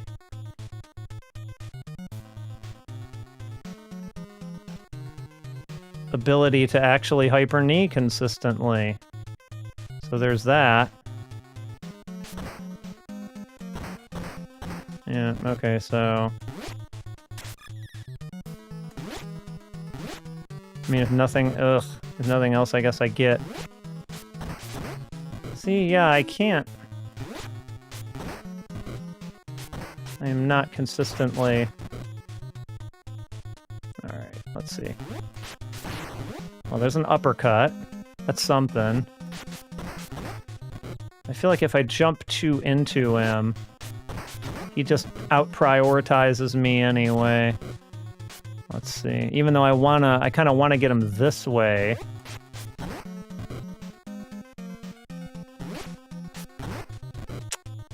Yeah, that's not working out too well for me. Let's see. Can I, like, walk him? No, not really. Damn. Yeah, okay, well, I got him that way, but that's not the way I wanted to get him. Though it still does damage, right? So I'm still doing pretty well as far as damage goes. So there's that, I guess. Alright. I think I'm kind of starting to figure it out a little bit more. But yeah, I was trying to get him off the edge there. I lost 1 life there. Not horrible, I guess. Let's go ahead and...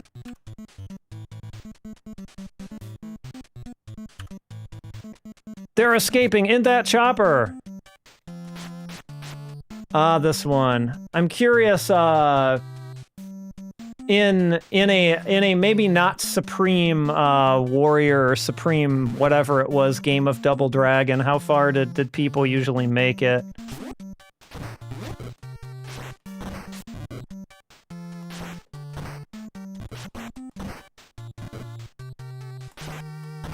Off the edge you go.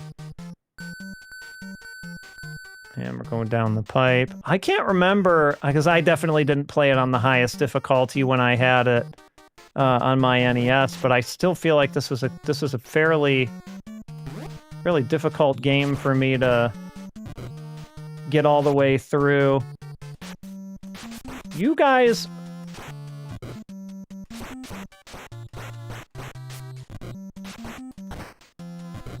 Yeah, you're going off the side. You know you are. Alright. Now, let's see if I can get this right. The trick here is with the helicopter, you gotta go up and just boop. And stay here. Yep, there we go. Oh god, don't remind me of that stage. I believe that's, it might be 4 or 5 or something like that. I'll have to look ahead in the notes.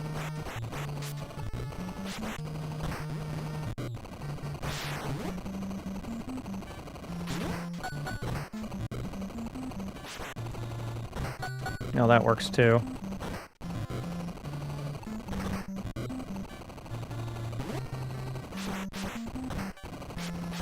Oops. Directions. There. Oh god. No, I knew it. I could see.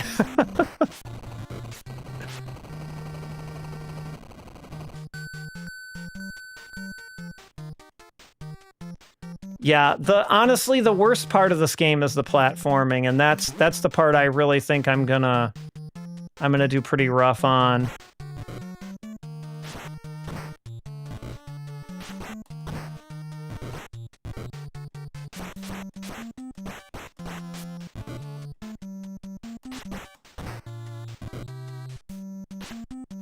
Ah. That works too. I mean, punches still, you know, they still do something in this game. You can still definitely lock people down with punches. Let's see here. Yeah, the platforming is just, it's one of the worst decisions in the history of the series, to be honest. Like, the seeds were planted in 1, and they just kind of continued with it, didn't they? Which...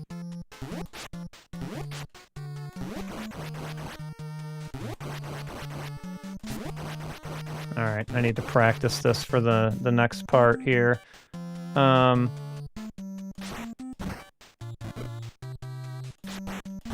these ninjas are a real pain in the butt if you don't,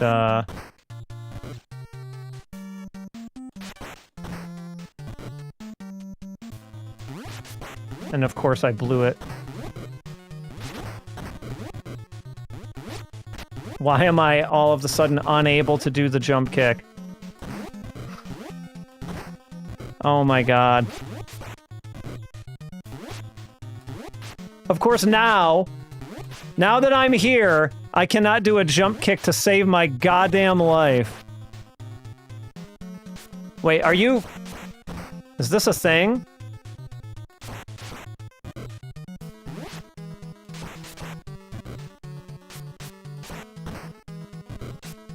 Okay. That's interesting. Eh.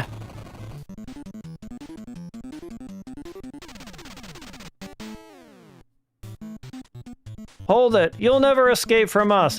Grasp. grasp. This is, I feel like, the part that everyone remembers, right? The chopper escaped into the neon-filled night. Mission 3, battle in the chopper. Like, I feel like a lot of people even misremember this as being in the arcade version, and it's nowhere in there at all.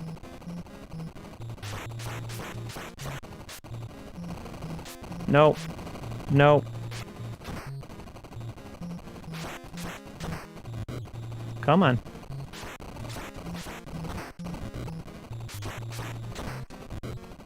I am just trying to get... Oh yeah, the way it's done in the PC Engine one is pretty great, in my opinion. Why are these guys so much more aggressive?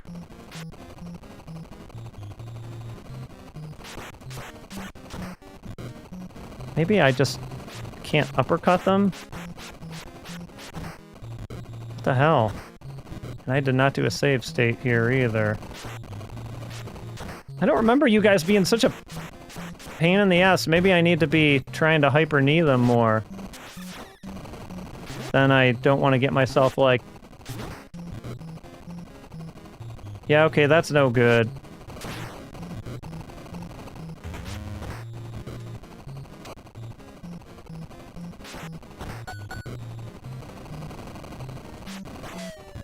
Okay, that guy just took care of it all himself, didn't he?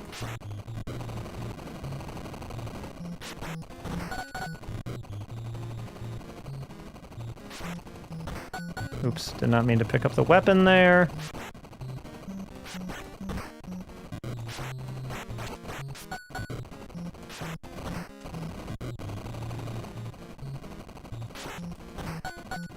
Can't remember. I think this game has a certain amount of continues, doesn't it?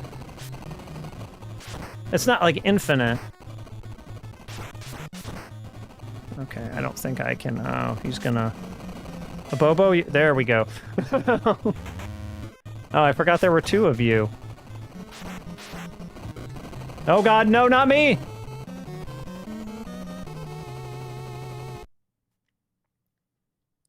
Is there no... Oh, wow. There's no continues? Holy. Alright, hold on. I feel like... Let's see, we lost 1 life on level 1. So I almost feel like... I need to go back even to just like slot 0 too. Okay, hold on. Let me just fix something here real quick. Because I'm not really interested in achievements and whatnot right at this moment. Let's see here. I will turn that off because I rather would make the save states just to be able to practice this real quick. Where was this?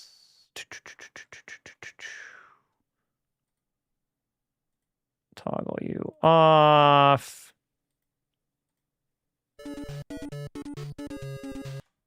All right. Let's see if I can...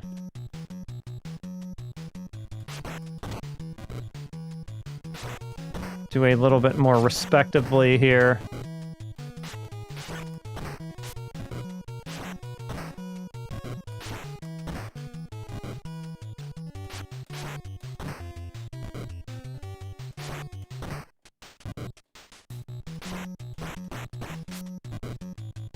Okay. Can't remember. I don't think I lost. I think somebody jump kicked me off a ledge or something. But yeah, it's been a while since I played the PC Engine version, but I remember thinking, like, it doesn't seem that bad in terms of its difficulty compared to some of the other ones. Maybe I was way off base there, or I hadn't gotten to the real hard parts yet or something. But when I played it for the video, I was thinking to myself, like, man, this almost seems like the most manageable one of these ports. But I'm curious if anybody else has differing opinions on that or not.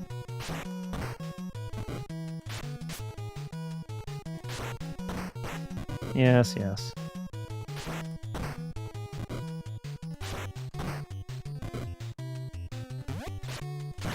There we go.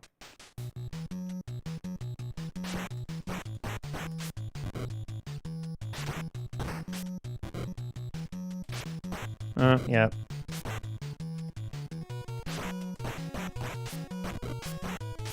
Okay, come on. That's enough of that.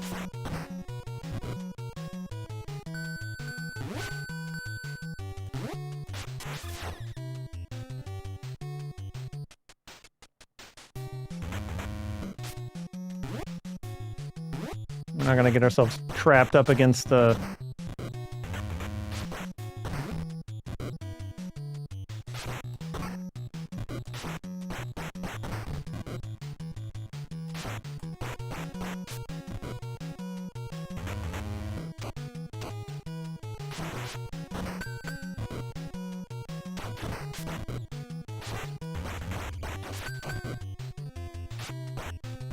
Okay.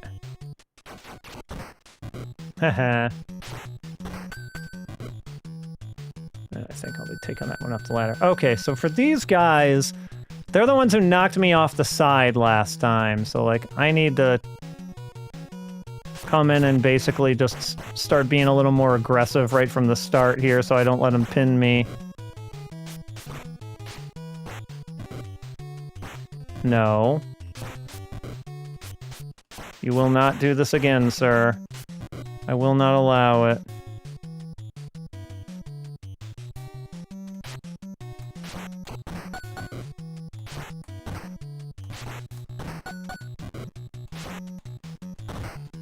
That works.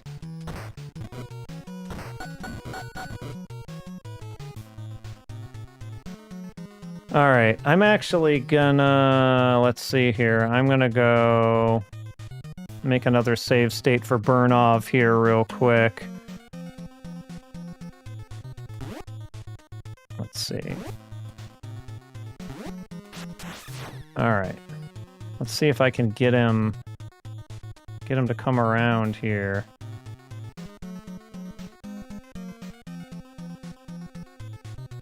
I don't know exactly what the best way to guide him is, because it seems like he always just kind of heads you off. Yep. And I had a feeling he would do that. Okay.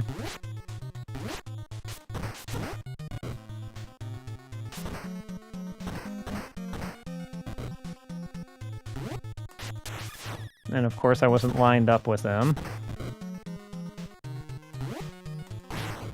Okay, I got him with the uppercut. That's not terrible. There we go! There it is!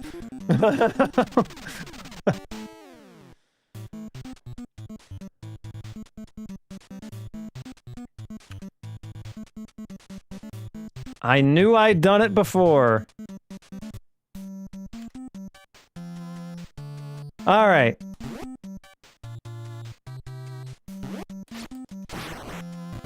Nope. Nope. I have to figure out how to not have that happen. All right. So, I mean, jump kicking them seems... And then I think just getting up in these guys' faces because they like to do their jump kicks. So I think if you're up in their face the whole time, you don't really have any danger of being... Let me write that down. I am not going to remember some of this. I keep notes on all these games that I do, or all that I try to learn anyway.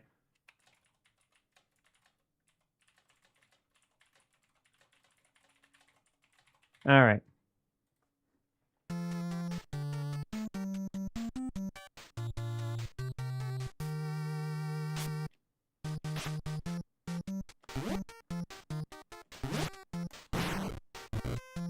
Unintentional uppercut, but you know what? I'll take it.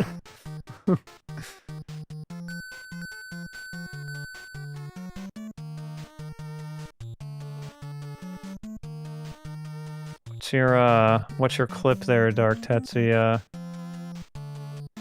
I'll take a peek in just a second here. And do I actually want to try...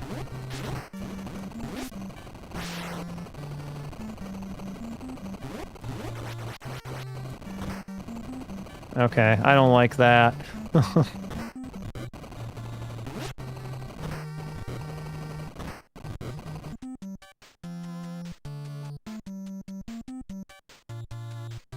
Thank you for the clip. Now we'll never forget the Bernov knee. May it be remembered forever. Yeah, like I said on the NES version of this, I actually think this is a better game than the arcade version by, I would say, a good amount. Though I do not like the platforming. I think the platforming is like a crime against humanity. Alright, I'm gonna save here, because I would like to... It is more polished for sure, I agree. I think they put a lot more thought into it.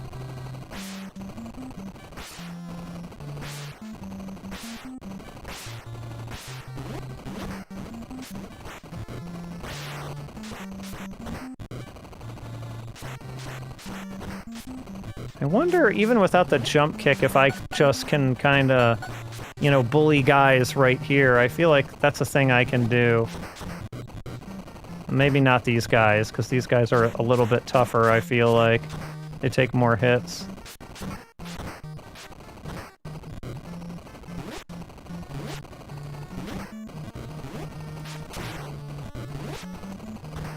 We need the knee for these fellas.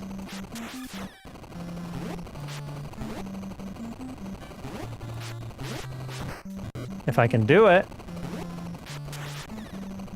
They're not letting me really line them up very well, are they? This guy's kind of always on my butt, so... There we go. My health took a little bit of a beating there. Yeah, I don't think I've ever seen anyone actually attempt to defend Double Dragon's platforming. And at least not in any sort of real way, you know? Yes.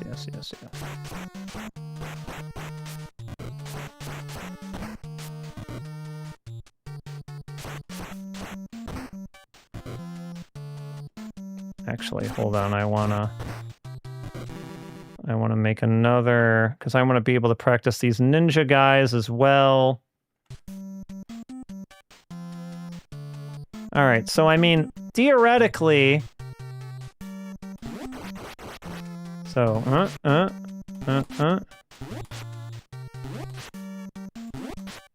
Am I too early or am I too late? I think I was too late.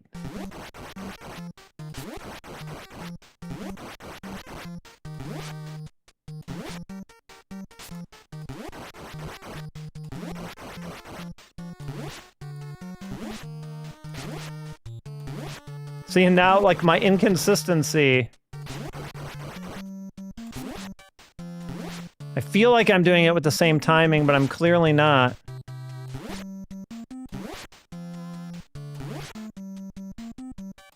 Yeah, that's kind of what I'm trying to practice for, is because when you see people play this game well, it's just like boom, boom, boom. They just take these guys out, like, no problem.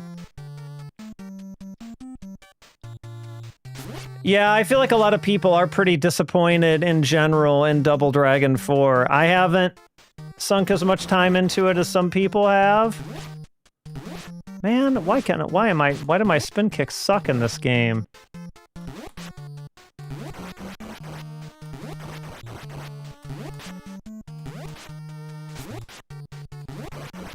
I feel like I'm doing it at the apex of the jump every single time, but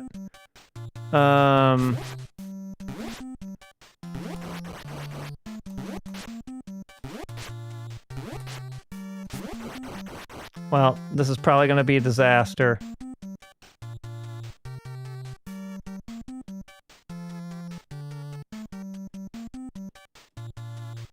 Oh, there's another guy.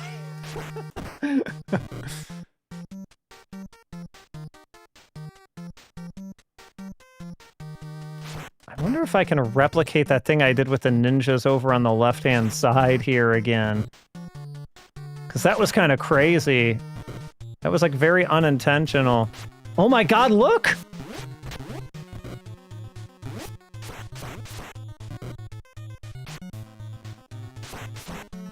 I mean, he still does damage. But if you, like, trap that guy... Can I, like... Oh, no, he comes up to you. Okay. Alright, okay. So it's... Oh, in fact, it's arguably even worse. It's arguably even worse.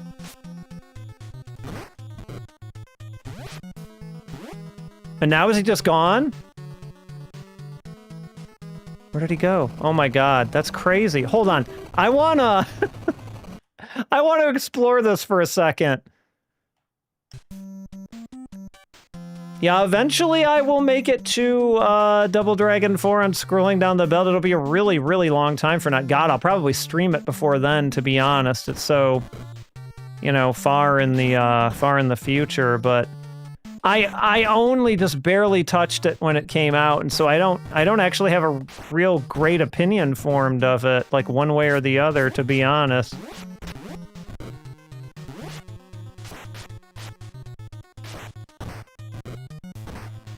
Oh, he can come out the side, okay.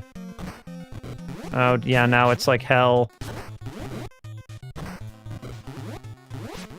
I cannot, when I'm on the spot, I just cannot do those jump kicks. Oh, now I am. Look at this now! After losing a life. Alright, hold on. I want to see if I can do that without losing a life.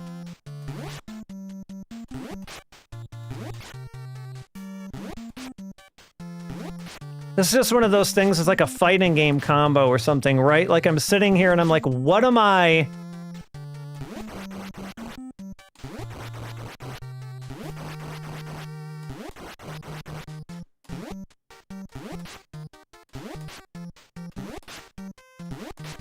What am I doing differently between these two tries?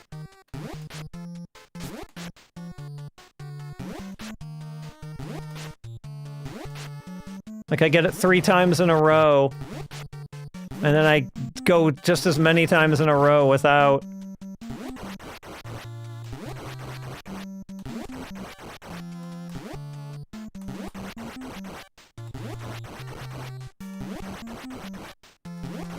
Alright, I might need to internalize it more as like a rhythm versus going with a visual cue. Boom, boom. Boom, boom. Boom, boom. Okay, that might work.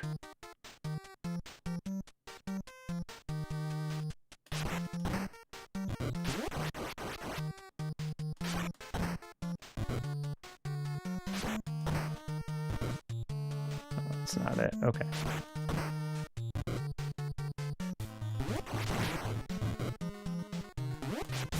Oh, that one didn't work. Problem is then they lock you down, and it's like... You can't get up from that.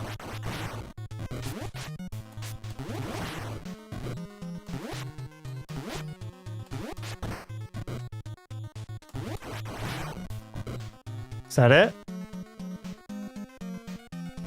Okay, definitely need more work on that, but hey, at least I got it.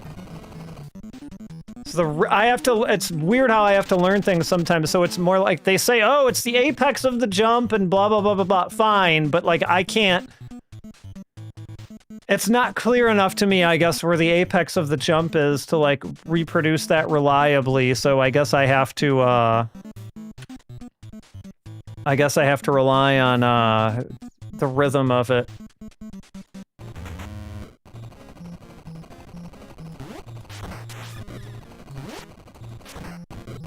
No.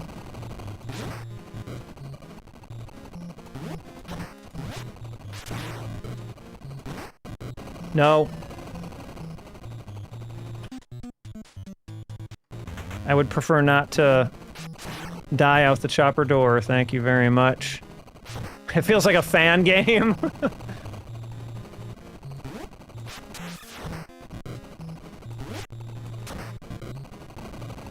Yeah, didn't they just kind of like try and put everything in it, basically? Like the, you know, the whole kitchen sink, so to speak? Isn't that kind of one of the problems that people had with it?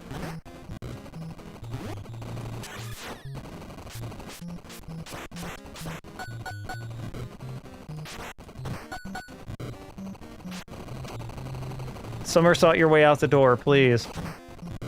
See yourself out.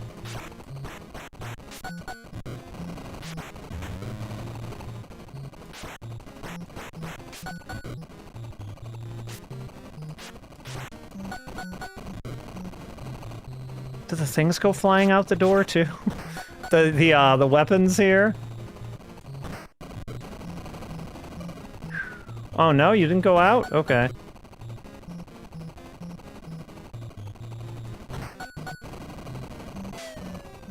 Alright, see if I can smack a Bobo around a little bit with one of the... Oh, it took it away from me. That's kind of crazy. Hoo-hoo-hoo!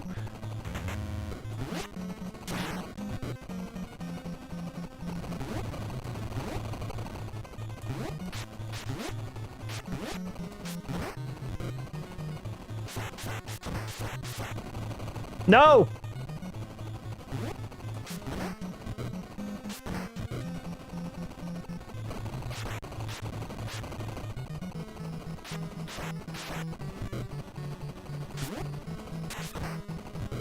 So hard to line the knee. There we go. I guess we can just trick him into throwing himself out the door. The chopper is landing on a mysterious island. Mission 4, undersea base. Alright, let me look at my notes for this real quick. Not really much of anything to speak of, to be honest. Just a note for the conveyor belt part. I think that the level after this is where it really starts getting hellish, as far as the platforming and all that other crap. They knew people would cheese the door with a Bobo, so they sent a second one just to be sure. Yeah, totally. Just like they knew people would cheese a Bobo down the conveyor belt in that first boss on NES Double Dragon, right? Like, what? Why are you just sir? Why are you just walking backward?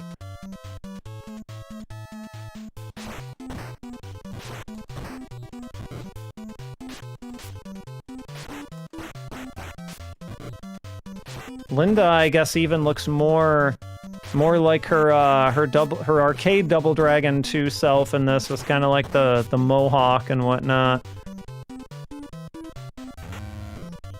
Oh, in the door, okay. We're going underground.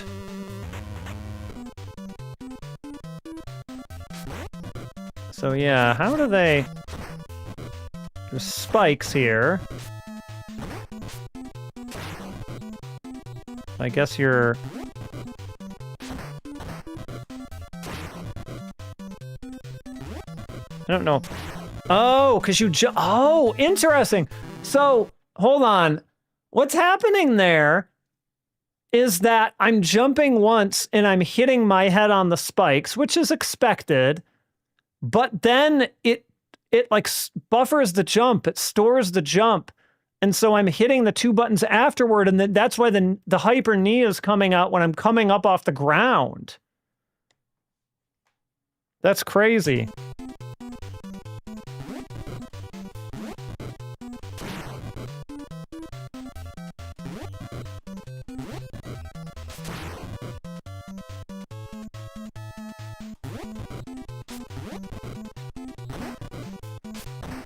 Except I'm not really being too successful at it there, am I?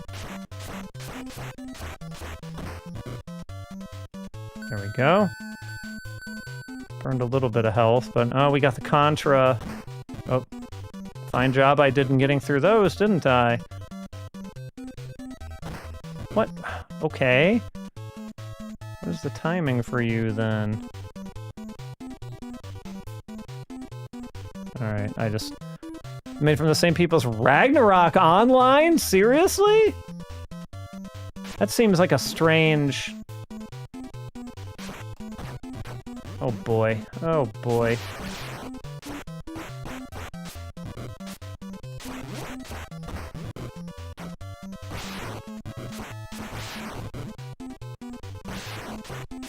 Yeah, we just gotta get up in your guys' faces for this. Okay, what am I even supposed to do about that? I guess just get up in your face and...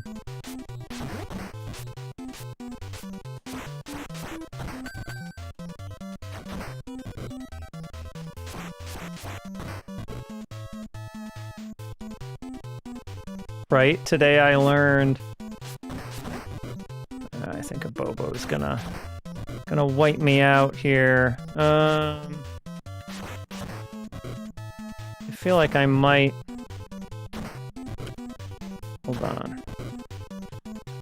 I might go back and make an intermittent... Oh, that god! I don't know if... What was that? Wander of the Dragon or something like that? Oh god, that game was just a pile of shit. I don't know how many people here played that game, but oh boy. It has to have been one of the worst things that's happened to that series, right? Like...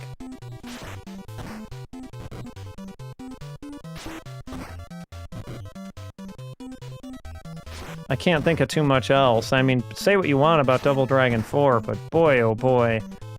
That Xbox 360 Double Dragon 2 remake is some rough stuff. Like, both visually and gameplay-wise, like...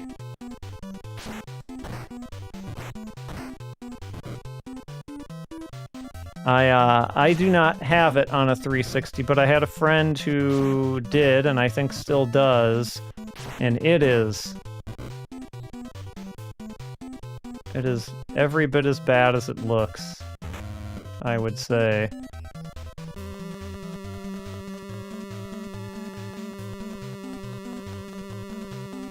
Alright, let's see here.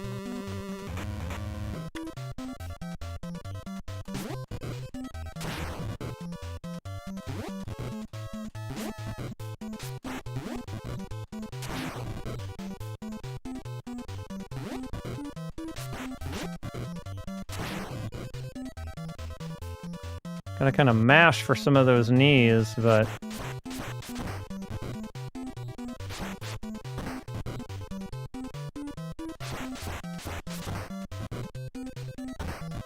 Crabs! Oh god. Crab, save me from Arnold here. Welcome, welcome.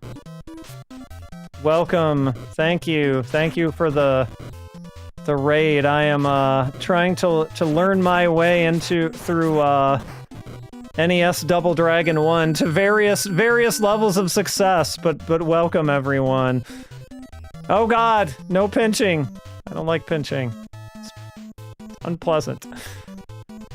But you are crabs, and that is kind of what you do. Abunai! Alright, this part, let's see, so I think you have to kind of go as... I call shenanigans on that particular one. I feel like I was between them just fine, thank you very much. When it's a single one, no problem, as long as I say no problem, and then I'm back in the same situation that I was in last time. Where now a Bobo is going to make my life quite miserable.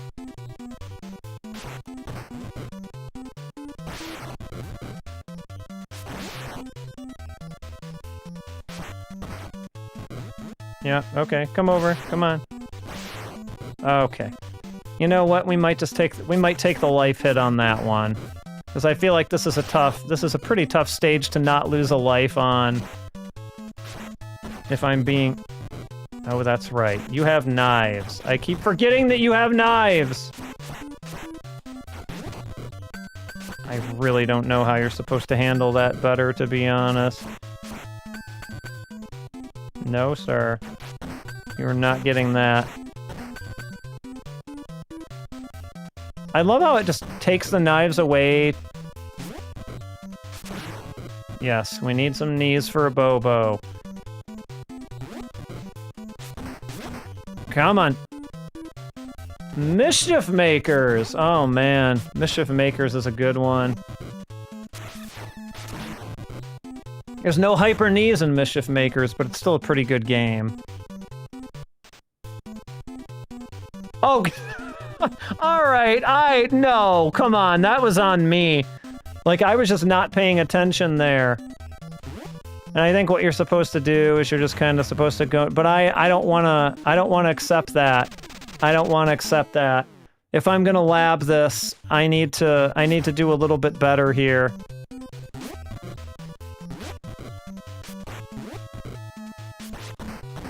My hyper knees aren't coming out.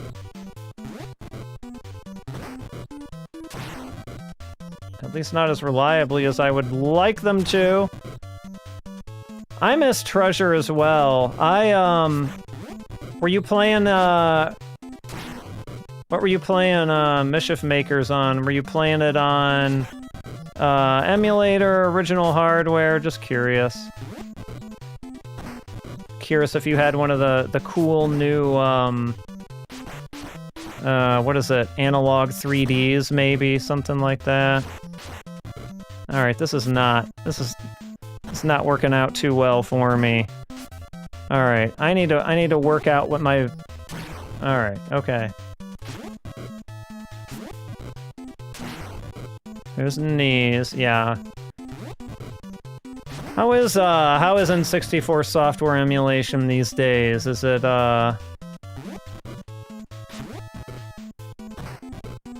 assume it's more reliable than it used to be.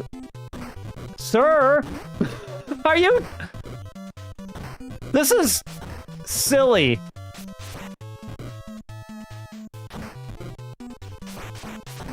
Alright, there has to...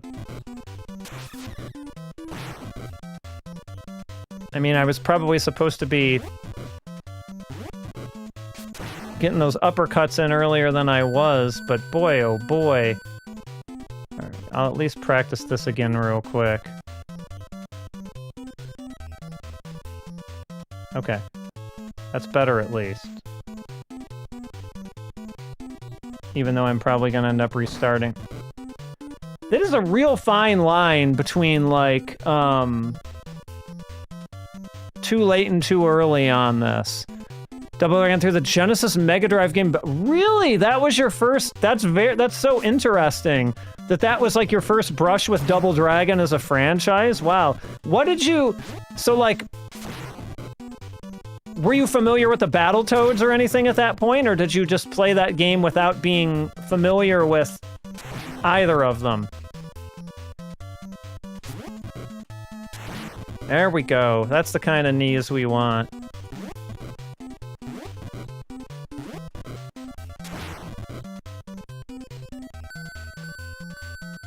Because I don't think a lot of that game, but I approach it more as a Double Dragon fan than a Battletoads fan, and I feel like if you're more of a Battletoads person, you might like it a little bit more. Just a hunch.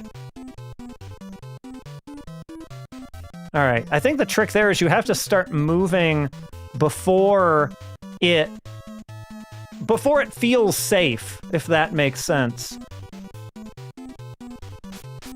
Alright, you just have to get up in people's faces here. Otherwise, they're just gonna bully you with bombs. Okay. Iframes got me through that one.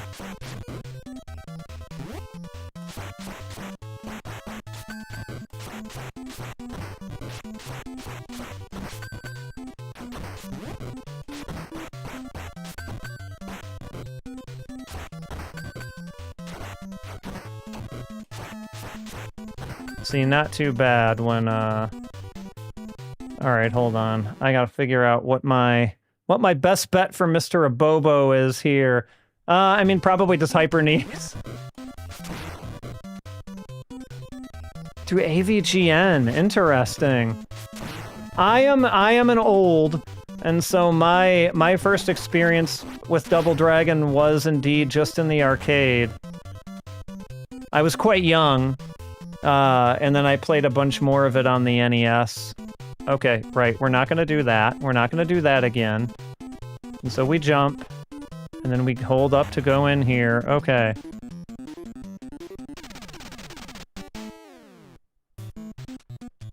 Where does this path lead us? We've got no choice but to go on. Though this is the way to certain death. Mission 5, Forest of Death. Alright, so let me consult notes for this here. Alright, upper platforms. Oh, this is the tank. That's right. This is the weird tank. Alright.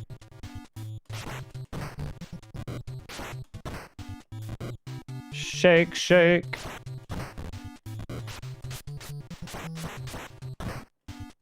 I'm sure you weren't referencing the SMAP song there, but that's what I thought of when you said shake, shake.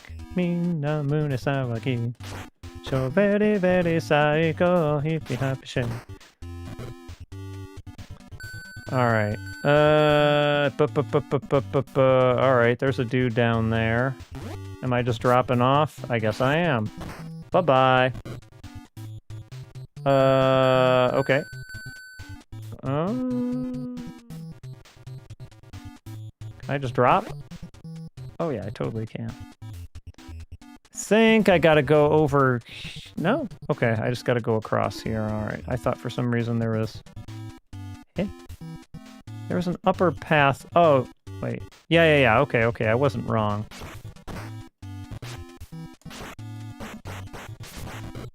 Yes. I deserve that.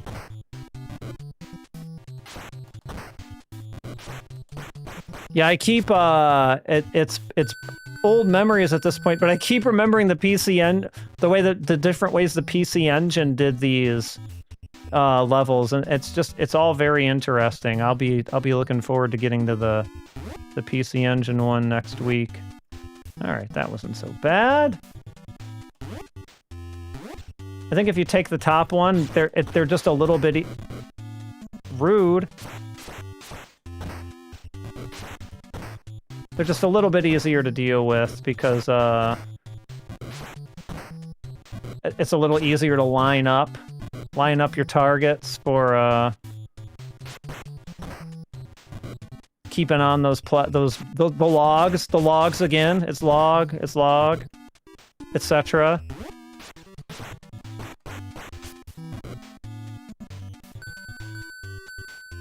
Alright, the next node I have isn't until the tank, so... Oh, great.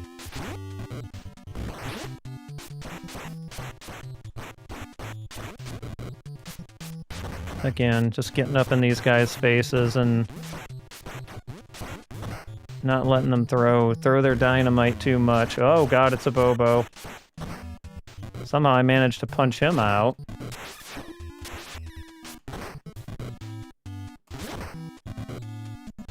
Okay. And get the knee out of that one. There we go. There's the knee. Alright, I think we're coming up on tank territory here, so let's see. We got the chins first.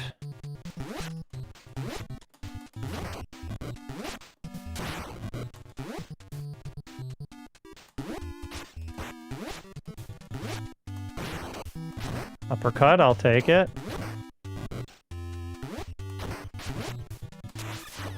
Man. There we go. The double.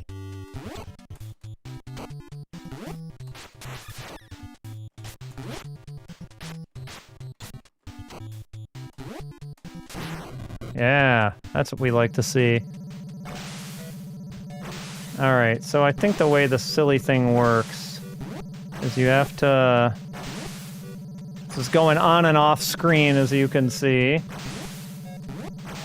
And the idea is you're supposed... of course you get hit by the steam and everything, which sucks. And then, like, you're already using this terrible double dragon jump, which, you know, on its own already sucks. So, like, this is where they begin to, like, platform hell.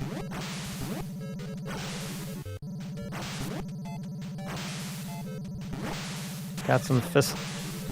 Okay, what? Come on, really? Come on, come on, come on, come on, come on.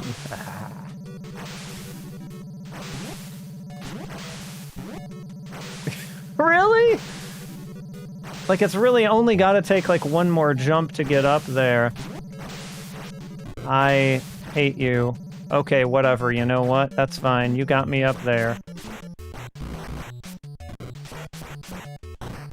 Clearly gotta work on that jump. Walk right into it, you dumb-dumb.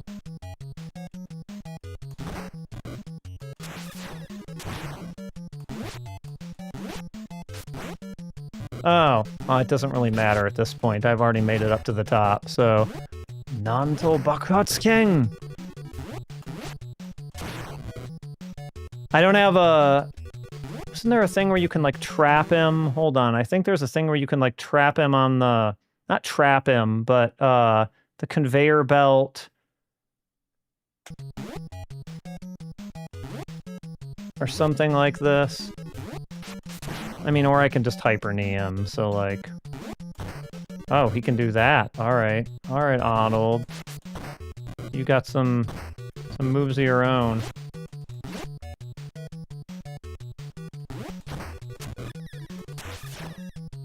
Yeah, I thought he was gonna get the... Ah! Can I get you... Come on.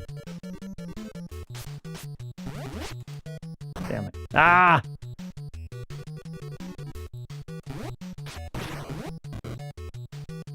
I'll take the life loss here.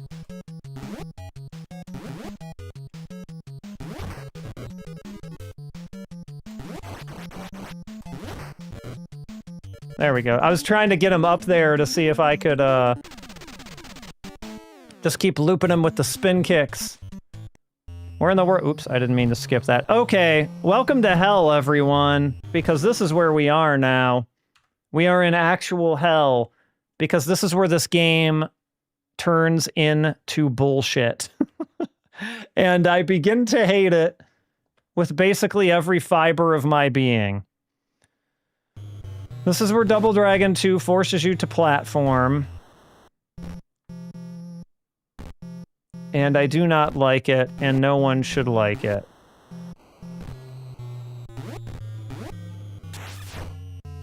And so I believe what we have to do... No, okay, we've already screwed it up. Did I not load here? Hold on. Oh, Jesus. Okay. Well... So, I switched, but I did not actually save it. Awesome. Good job, me. Alright, well, I guess we're doing this level again.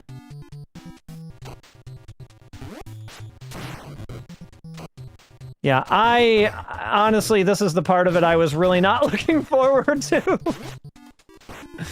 Because the platforming, like, the amount of forced platforming in this game is just atrocious. Oh, you can reverse the direction of the hyper knee mid-jump. I'm just now getting this.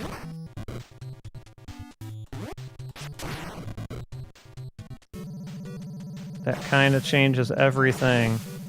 Alright. Where are you actually supposed to jump from there? I thought it was just the one above it. Oh, really? It's got the tail end of it? Okay.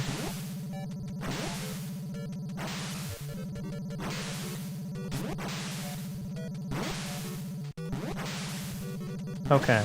All right. I think I'm kind of getting the idea here.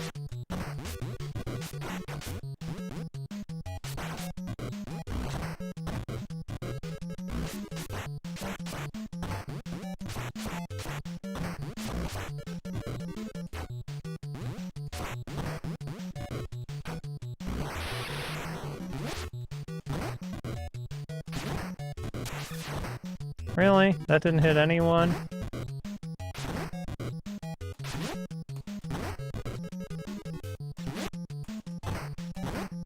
God damn it, this is gonna be another death here.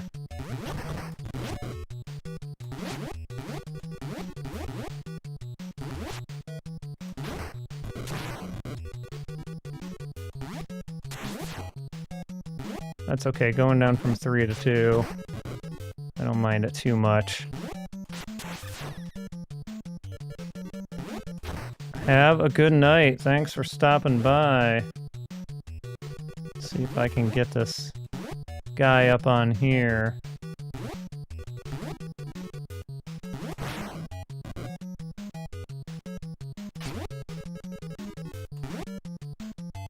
Come on up.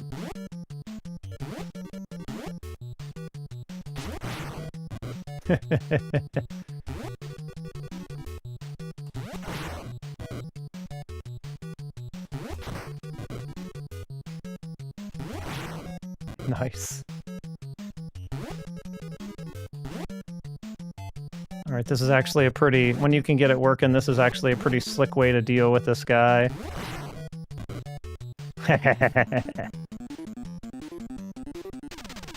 Alright.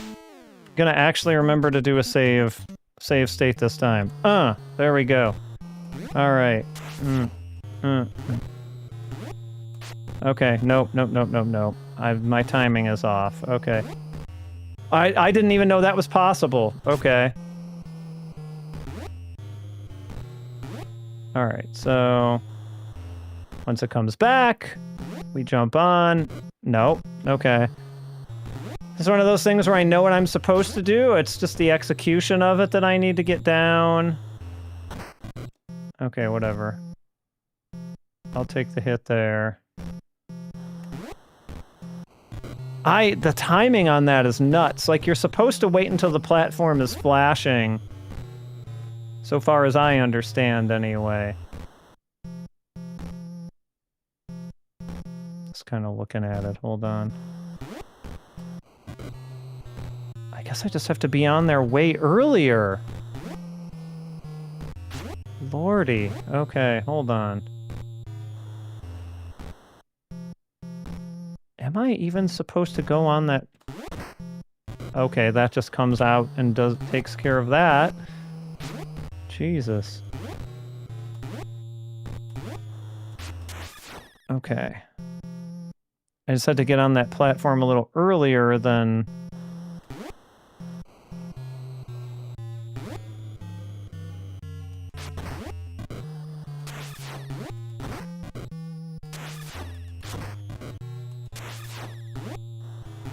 Don't these eyes, like...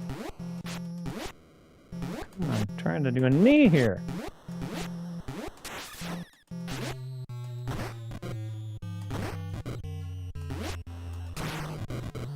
That's what I'm going for. Yes, hyper, knee. Or uppercut. I'll take the uppercut too.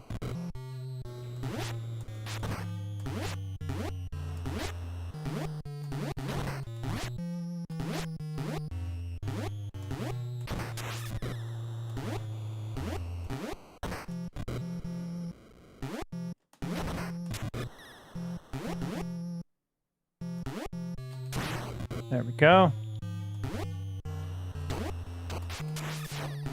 That's not going to hit either of them.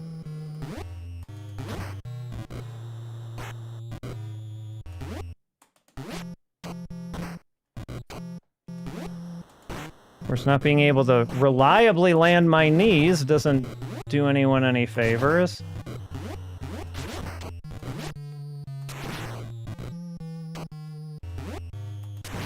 There we go.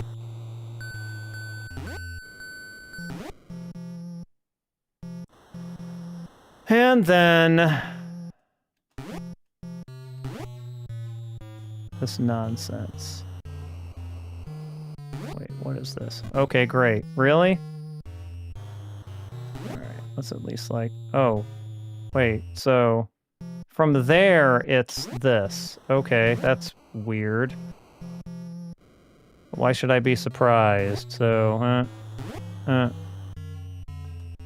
okay, too late on that one.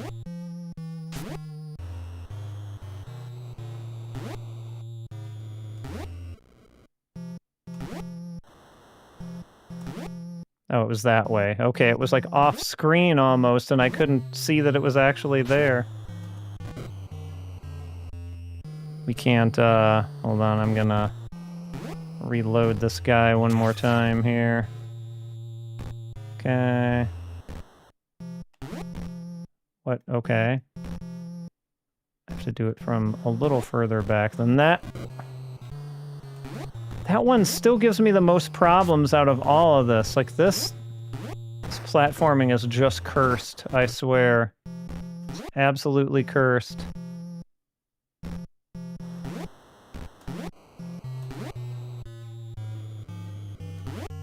Just gotta be super, super quick with that one.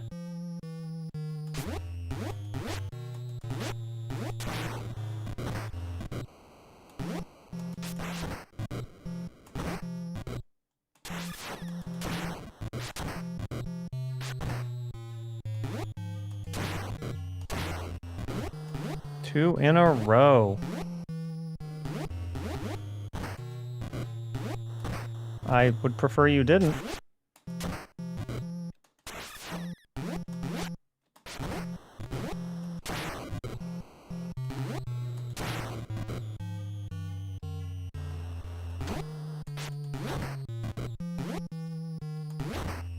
That's another way of dealing with them, I guess.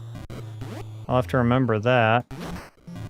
Takes a little bit longer, but gets the job done.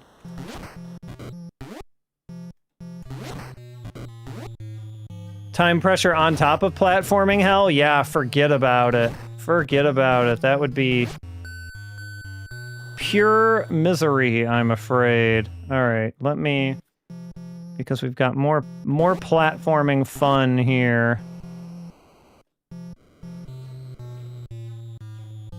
Like, you can't even see what you're platforming into because of the screen scroll.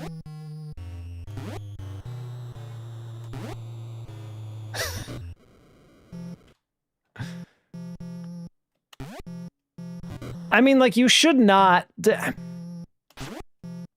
Sometimes I think about things like this and I'm like, oh, it wasn't so bad. You're just... But, like, no, it is. It is so bad. It really is.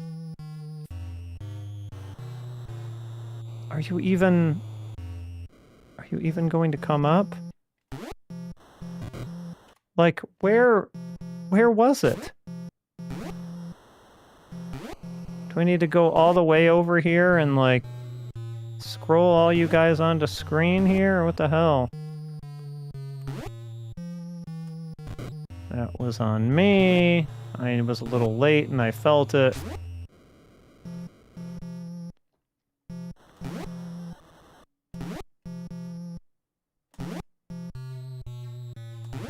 Ah, I always forget what direction that is. Okay, it's there and then there. Okay. There and then there. Boom. And then up. Okay.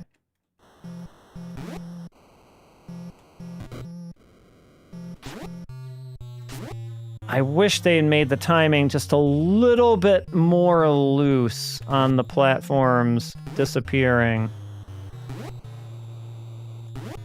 That was just me being way too early. I was trying to read it, and I just gotta at least to a degree react. Okay, that time it appeared immediately for some reason.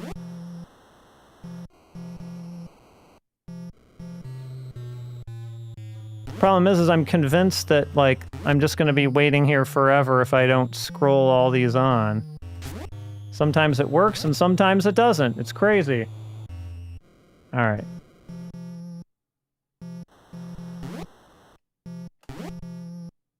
Alright, that was a little short there.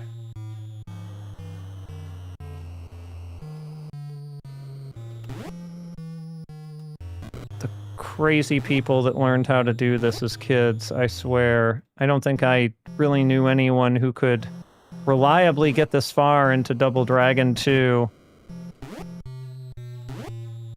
I certainly couldn't. I mean, this one was cool because it was actually 2 players, right? I believe this version was actually 2 simultaneous players. Oh yeah, it was, because I saw it on the...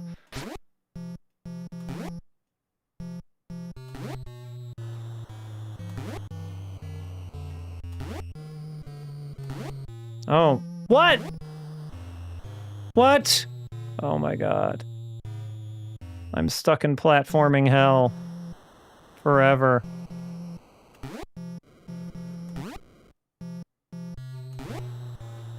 Really? Okay. Scroll it over so we can get all these spawning. I would love to actually get this. Holy crap.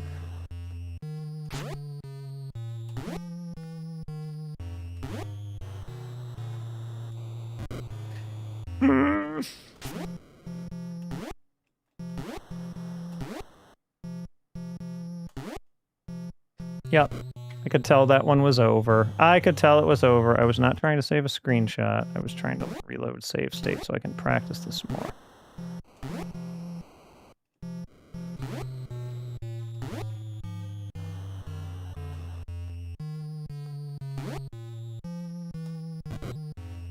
Boy, oh boy.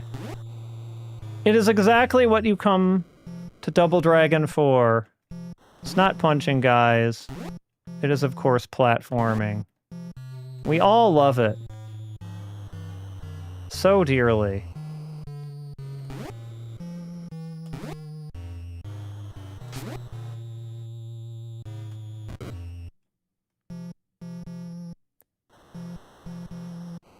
Right, I know. Yeah, but the thing is that, well, I don't remember exactly how the NES Strider platforming worked, but, like, Mega Man had better platforming than this, right? It was... Yeah, the phasing platforms were tough in Mega Man, like, no doubt. They were. But that game was more engineered for platforming than Double Dragon 2 was. A game where you have to press 2 buttons to jump, might I remind you.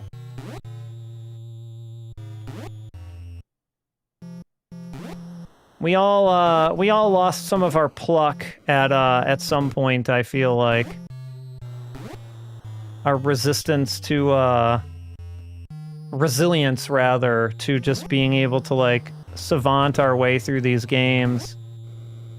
I mean, even for me as a kid, like,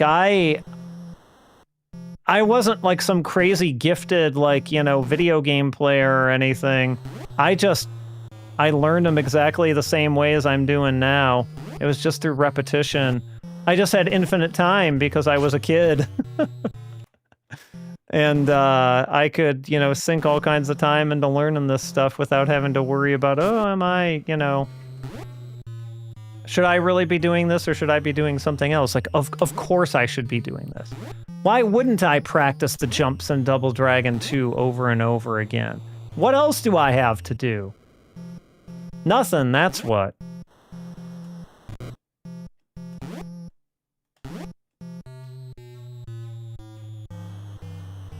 But as it turns out, there's probably a lot of better things I could have been using my time for.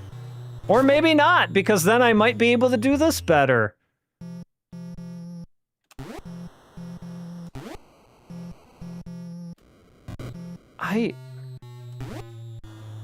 Boy, oh boy.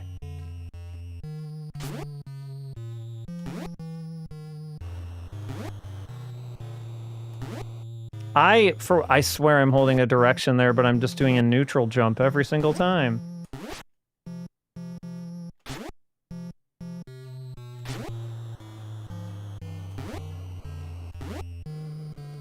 Oh my god, please.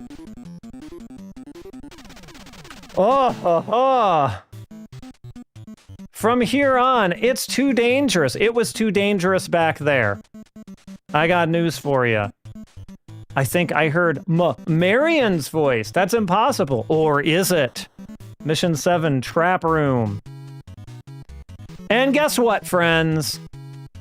It's more goddamn platforming. Okay. All right. All right.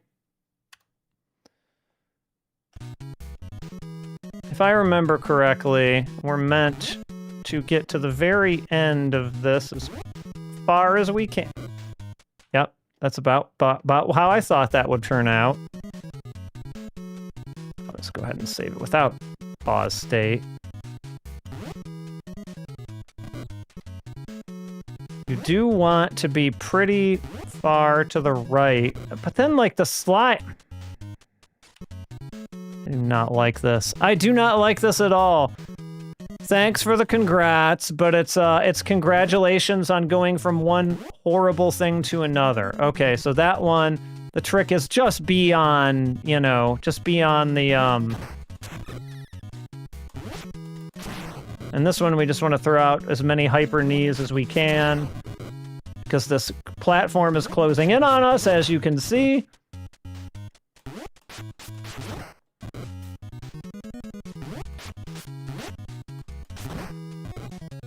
And of course my hyper knees are not coming out real great, and so I may die here. Because Burn-Off is just completely locking me down. Alright, we're gonna do this jump again. And then I'm gonna save after this because... Curse me and my, Alright, that's not that bad once you... I need to work on my hyper knee.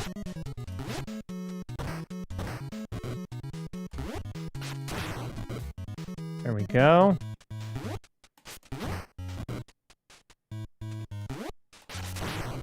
Good. Good. Does he need another one? Or is Burn-Off is he gonna do the fake Burn-Off death? Yes, he is. Come on. A little quicker, buddy. A little quicker, if you please. Come on. Come on. We need to make it in the door. Thank you. Alright. Oh, no. Okay. So... I mean, look at this. Like, you can tell just by looking at this, right? Like, this is just...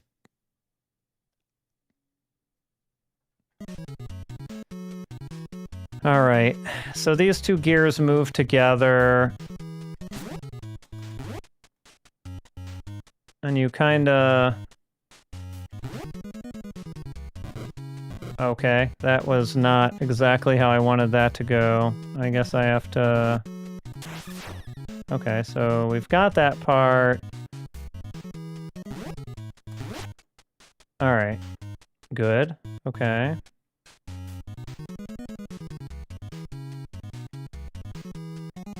So I wonder...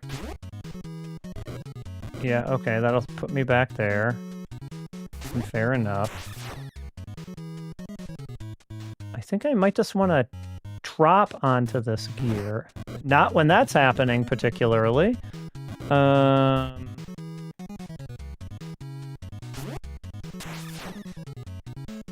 think I might just want to drop off the ledge onto this gear, though I guess there was a spike. When does that spike come up? There we go. Good, okay. Yeah, this gear room, it's no good. Alright, that was not as bad as I thought that was gonna go, to be honest. It's really just, I think, knowing about to drop off onto that gear instead of trying to jump it. And, like, if at all possible, do it when things weren't, Get out of my face. Oh my god. You got what? Alright.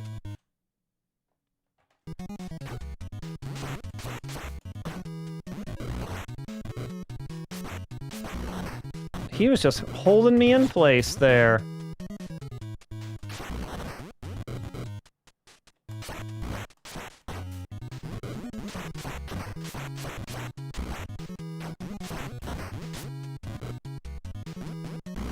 Oh, it was not just you guys. Okay.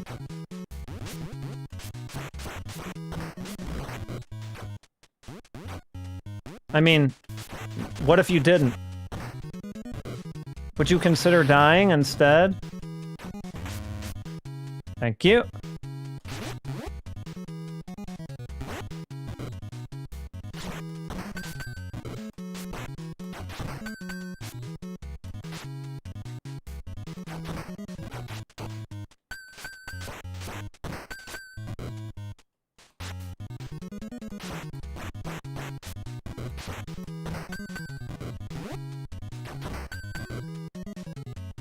Throwing knives all day long. Yeah, I feel like the gear room was a pretty popular stopping point for people, wasn't it?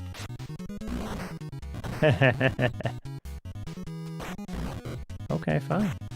You want to do that? Okay.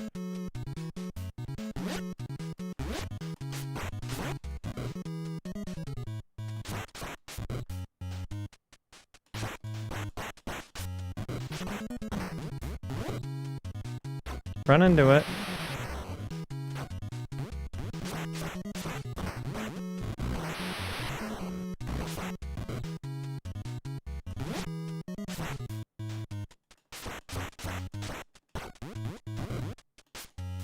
Nope.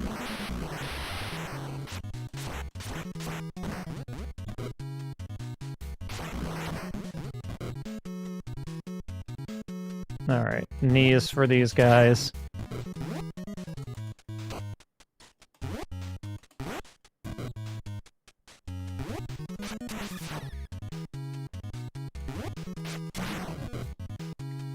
Good.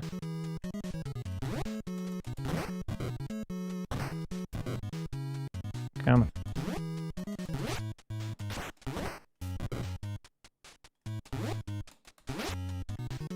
I'm not... There we go. Not quite lining up with these guys, right? There we go. Uppercut works too.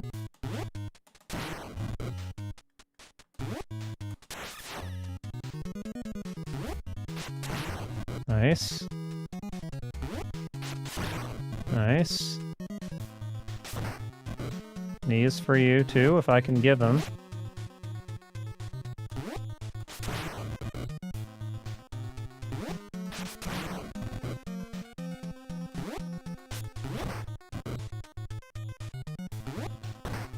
Okay, you can just totally anti-air me.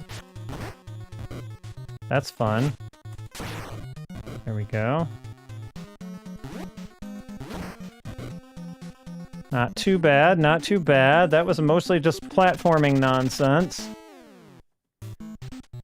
Okay, goons, where's your slime ball boss hiding? Haha, you'll never defeat our boss. You'll only destroy yourselves! Mission 8, the double illusion.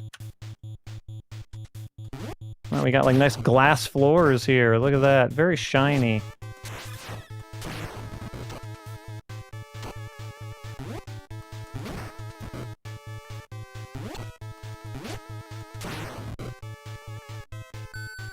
Alright, what do we got? What do I have in the notes for this level? I don't remember the dragon tail, move right and jump, kick the ninjas. Okay.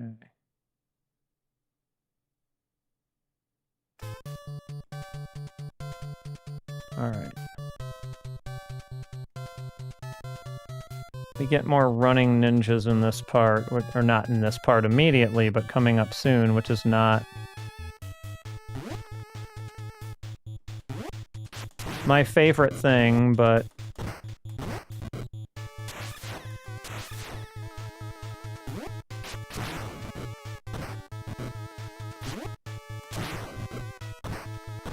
I feel like I'm at least kind of figuring out how to do the hyper knee more reliably. Like sometimes I get interrupted, but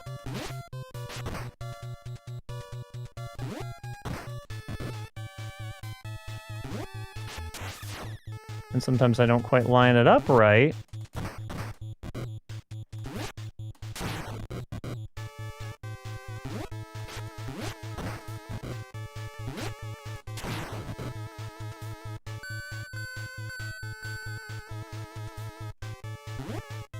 Boop.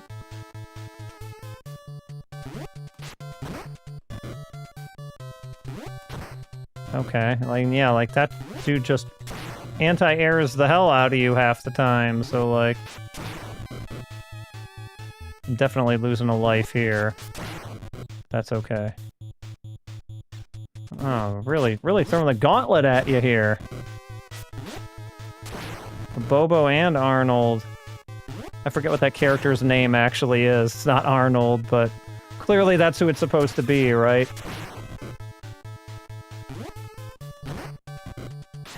Alright, that's fine. I'll take that one.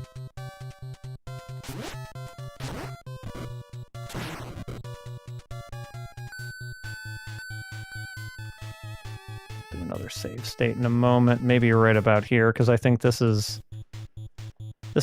trouble.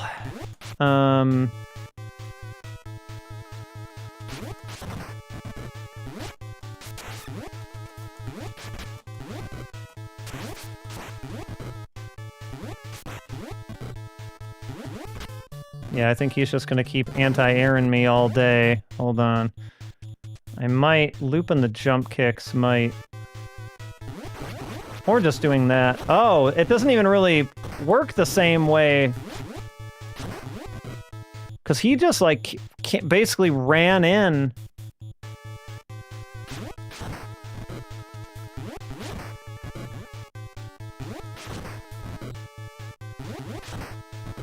I feel like this might be the best way to deal with them in this situation. Yep. Okay, except there.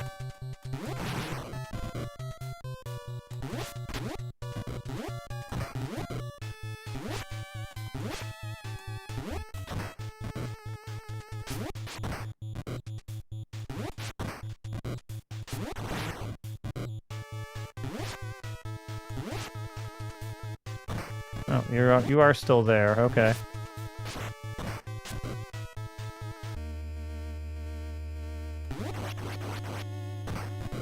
All right, hold on. How do I deal with this guy again? Is he the same thing as he was before? Disappears. Yeah, basically jump when he disappears. Hyper knees. Yeah, that sort of thing. Okay. Boy. You're on it with that projectile, aren't you there, buddy? That's a homing projectile! I am not really sure what I'm supposed to do about that.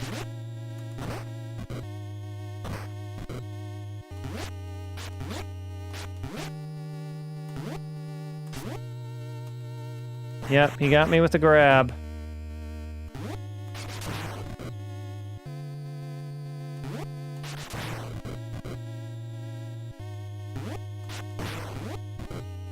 Uppercut works too. I do not like that projectile. Okay. Good. Okay. Not terrible. It's impossible! It can't be her! Marion? Final confrontation? There's Marion. Or is it? It's someone. This is the end of the line, Double Dragons. You are no match for me or my illusions. Let's go. I can't be beaten in my revenge. I can't be beaten in my revenge for Marion. Get ready, oh, he's Shadow Warrior. Okay, go, Billy Lee. All right, hold on, Shadow Warrior. Take it easy there, buddy. All right, so knees and uppercuts. Get him into the right corner. Okay. All right, let's give this a shot here. Wait, where did he? Oh.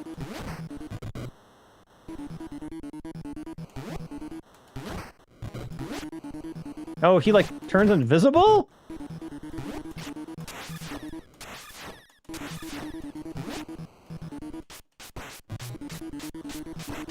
I think I can just, like...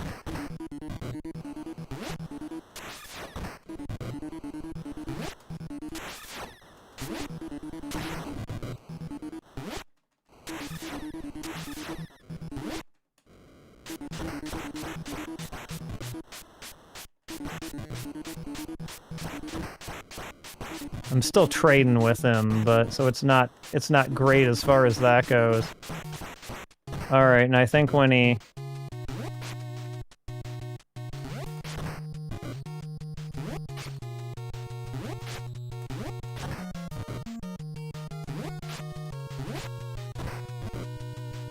All right, so whatever, he life there. See if I can do this.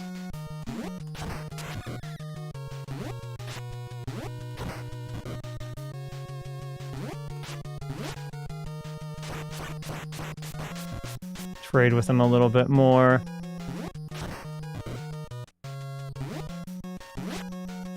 Problem is using hyper knees on this guy. He backs up too much with that flip. So I feel like jump kicking him is actually the best go-to here. There it is. We did several save states along the way, but I don't know. The platforming is the hardest part of this game. It appears our battle is finally over, but I will leave you with the legend of the shadow. If the illusion spreads, the evil will live again. But if two dragons... I couldn't read that all, it was too fast. Soon I will die and you will join me. Farewell, double dragons. The mysterious warrior died, leaving no clue to what his last words meant. They were pretty clear, I thought. But Billy and Jimmy felt their revenge was complete, at least for now. At least until Double Dragon 3. When two dragons soar through the sky, an angel will fall to earth. That night, an angel descended from the heavens and returned Marion to the double dragons, alive and well. See, she's just alive now in NES Double Dragon 2. And at least we get a new version of the love theme here, which I'm always down for, because it's a good song.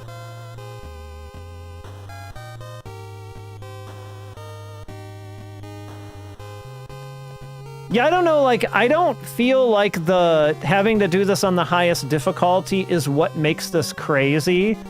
Like, I don't feel like the enemies do crazy damage or anything. I feel like it's learning the platforming, which is just so shitty that you even have to do that.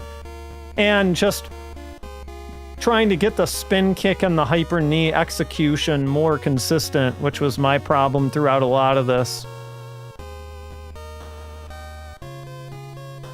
Yeah, nothing could beat me in my revenge for Marion. It's so much revenge. And that is the true ending. You don't get that unless you have beat it on the highest difficulty level, Supreme Warrior, Supreme Master, or whatever that was. All right. So before we wrap for the day, hold on, I'm just going to set my stick down. I wanted to look at how this port was received in Famitsu magazine. But before we do that, this is what issue is this? This is they're bi-weekly Famitsu at this point, not weekly yet. This is number 91. This is January 5th, or January 5th, 19th? January something, 1990. But we've got, even on this page, we've got some interesting stuff, right? Here's Double Dragon 2, which we'll get to in a minute. We got Batman on here, NES Batman. We've also got TM Network Live and Power Bowl, which most people would look at that and be like, what the hell is that? But this, we didn't do it on the stream. I skipped it because it was a little bit derivative of some of the games we covered, but this is a game that I wrote about in Gameplay Harmonies. TM Network is a new wave, a Japanese new wave band from the 80s, and they got a Famicom game made about them, and it got a 667 and a 4. Obviously, Batman scored better. Batman got a 6777. Yes, Batman's good stuff. NES Batman's good stuff. We got Heavy Unit, which I barely remember. But I think a friend, a TurboGrafx owning friend, had Heavy Unit, and maybe I played it a little bit. We've also got, what is this? Knight Rider Special. on the PC Engine, but I wanna take a look at some stuff up here actually. So we got some real killers up here, people. Real killers. In addition to Batman, we've got the Super Shinobi, aka Revenge of Shinobi. There's Godzilla on the Mega Drive. Also Truxton, Tatsujin. We've got Akumajo Densetsu, Castlevania 3. And we've got Mappy Kids. So let's Tatsujin mentioned. Yes, I think Tatsujin even got a mention earlier too, if I wasn't correct. I think we were in a game machine that had Tatsujin appear in it. But Super Shinobi, I feel like this is a pretty, oh yeah, the old classic game room meme. I haven't watched too much classic game room, but yeah, he appears to be quite the big Truxton fan, from what I understand as well. A 7, 6, 8, and 7 for Revenge of Shinobi. I feel like that could be a little higher, but I guess it's not too far off, right? Tatsujin, this is the Mega Drive port of Tatsujin, I should say, because I think Tatsujin got ported. Did Tatsujin get a PC Engine port? I don't remember, but I feel like it got something else other than just a Mega Drive port. 6876. And of course, a lot, just at a glance, it's like talking about ultra difficulty and things like this, because of course it was. It's Tatsujin. Yeah, PC Engine. That's what I thought. Thank you for confirming that. But of course, Akumajo Densetsu, Castlevania 3 is like a masterpiece. Pink Penguin on the shelf in the background. Oh, that is young. It's like a chibi-fied young Cuckoo from Monster Hunter. He's one of the monsters from Monster Hunter. He was I think he was maybe one of the first in the very, very first Monster Hunter games, like the PlayStation 2 ones. I think he was your first major boss that you fought. And so if you listen to old Japanese Monster Hunter players, they call him Sensei, because he's like the monster who taught you, how to play that game, basically. It hasn't shown itself on the stream at all, because I'm not sure how I would fit it in, but I'm a big Monster Hunter guy. Old ones, new ones, the whole deal. I love Monster Hunter. I think it's a great series. Even the newer one, which I was a little lukewarm on, much like everybody was a little bit lukewarm on it, I thought was still pretty good. I might find a way to do some Monster Hunter on one of these streams at some point. I'm still kind of workshopping it. Classic Game Room doesn't do... Oh, they only do comic book stuff. I didn't realize that. Huh. I just thought Classic Game Room was one of those that was sort of always going to be around. But I mean, I guess they've been around for so long, right? Like they were a pretty early YouTube channel, if I remember correctly.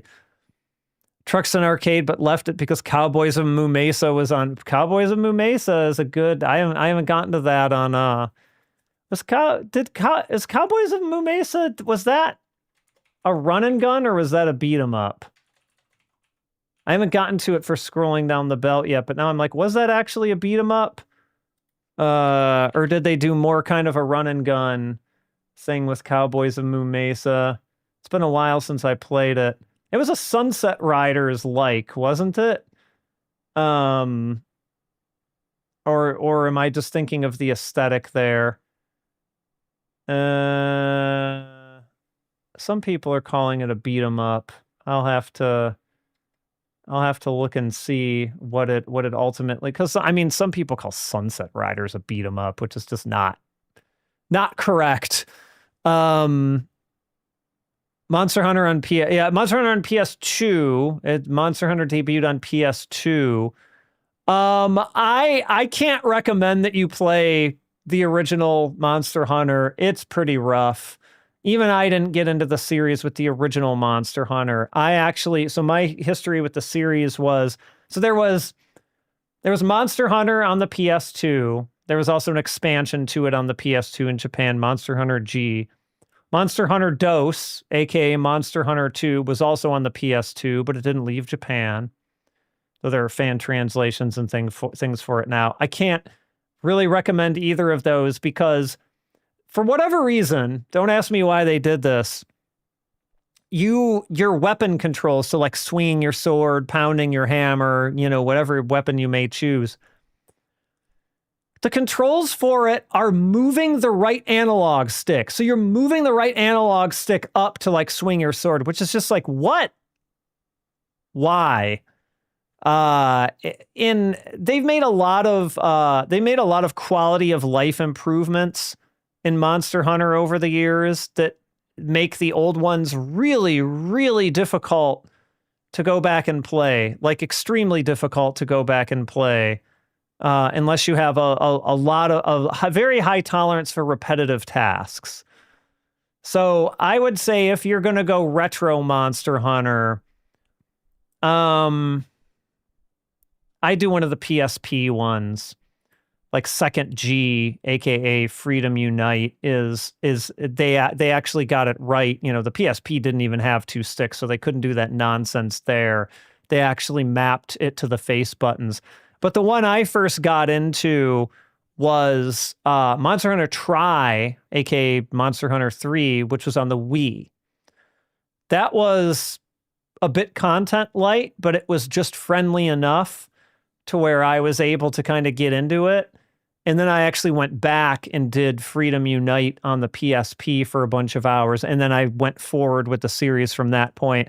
And I kind of dipped back to the old ones and I was like, woof, these things are rough. So yeah, I can't, Monster Hunter 1 and 2, I can't recommend too highly going back for those unless you really just want to kind of look at them as a historical piece. Okay, so Cowboys of Moo Mesa, not going to be on Scrolling Down the Belt if it's a Sunset Riders like, but I will play it. I may stream it because I like I have to stream Sunset Riders one of these days too. I love Sunset Riders. Yeah, Gates of Zendikon.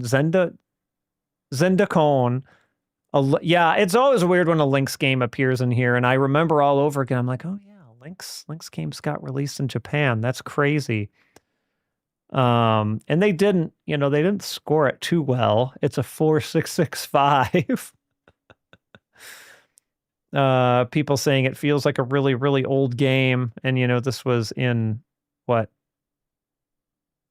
1990. So, Red Spectra tried getting into Monhan, but it was 3DS. Yeah, so here's the thing about Monster Hunter, right? It for the longest time it was a portable franchise. It was known as a portable franchise. Like I played those PSP ones and I did what was called the claw. So, let me see if I can demonstrate here. Obviously this isn't, I don't have a PSP within arm's reach here, so I can't show you exactly, but a PSP, as you know, let me see if I remember. Let me bring up a picture of a PSP so I can actually remember this right. Yeah, okay. So imagine a PSP, imagine this stick isn't here, right? This stick is gone. We've got your face buttons, and you've got your little nub, your little PSP nub down here, and you've got your directional pad, right? So again, this one doesn't exist. This one here isn't on a PSP. This isn't a Vita, this is a PSP. So the claw, as they called it, where you had your hand, you had your thumb. Sorry, I'm not in frame here. So I'm trying to do this. See if I can do it this way. Do it in reverse. You had your thumb working the nub, and you had your finger working this. So your finger was like bent into the shape of a claw when you were playing this on the PSP. And I totally learned to play like that. I didn't actually experience any real discomfort from it, believe it or not, for as many jokes as people made about contorting your hand into a claw and, giving you, some sort of horrible joint pain or something. But when it came out on the 3DS, even with the Circle Pad Pro, well, I guess less with the Circle Pad Pro, but like, yeah, that thing gave me hand cramps. It gave me hand cramps to use it. I did not enjoy holding a 3DS for a long period of time. It was a very uncomfortable experience for me. And I did play those 3DS ones quite a bit too, believe me.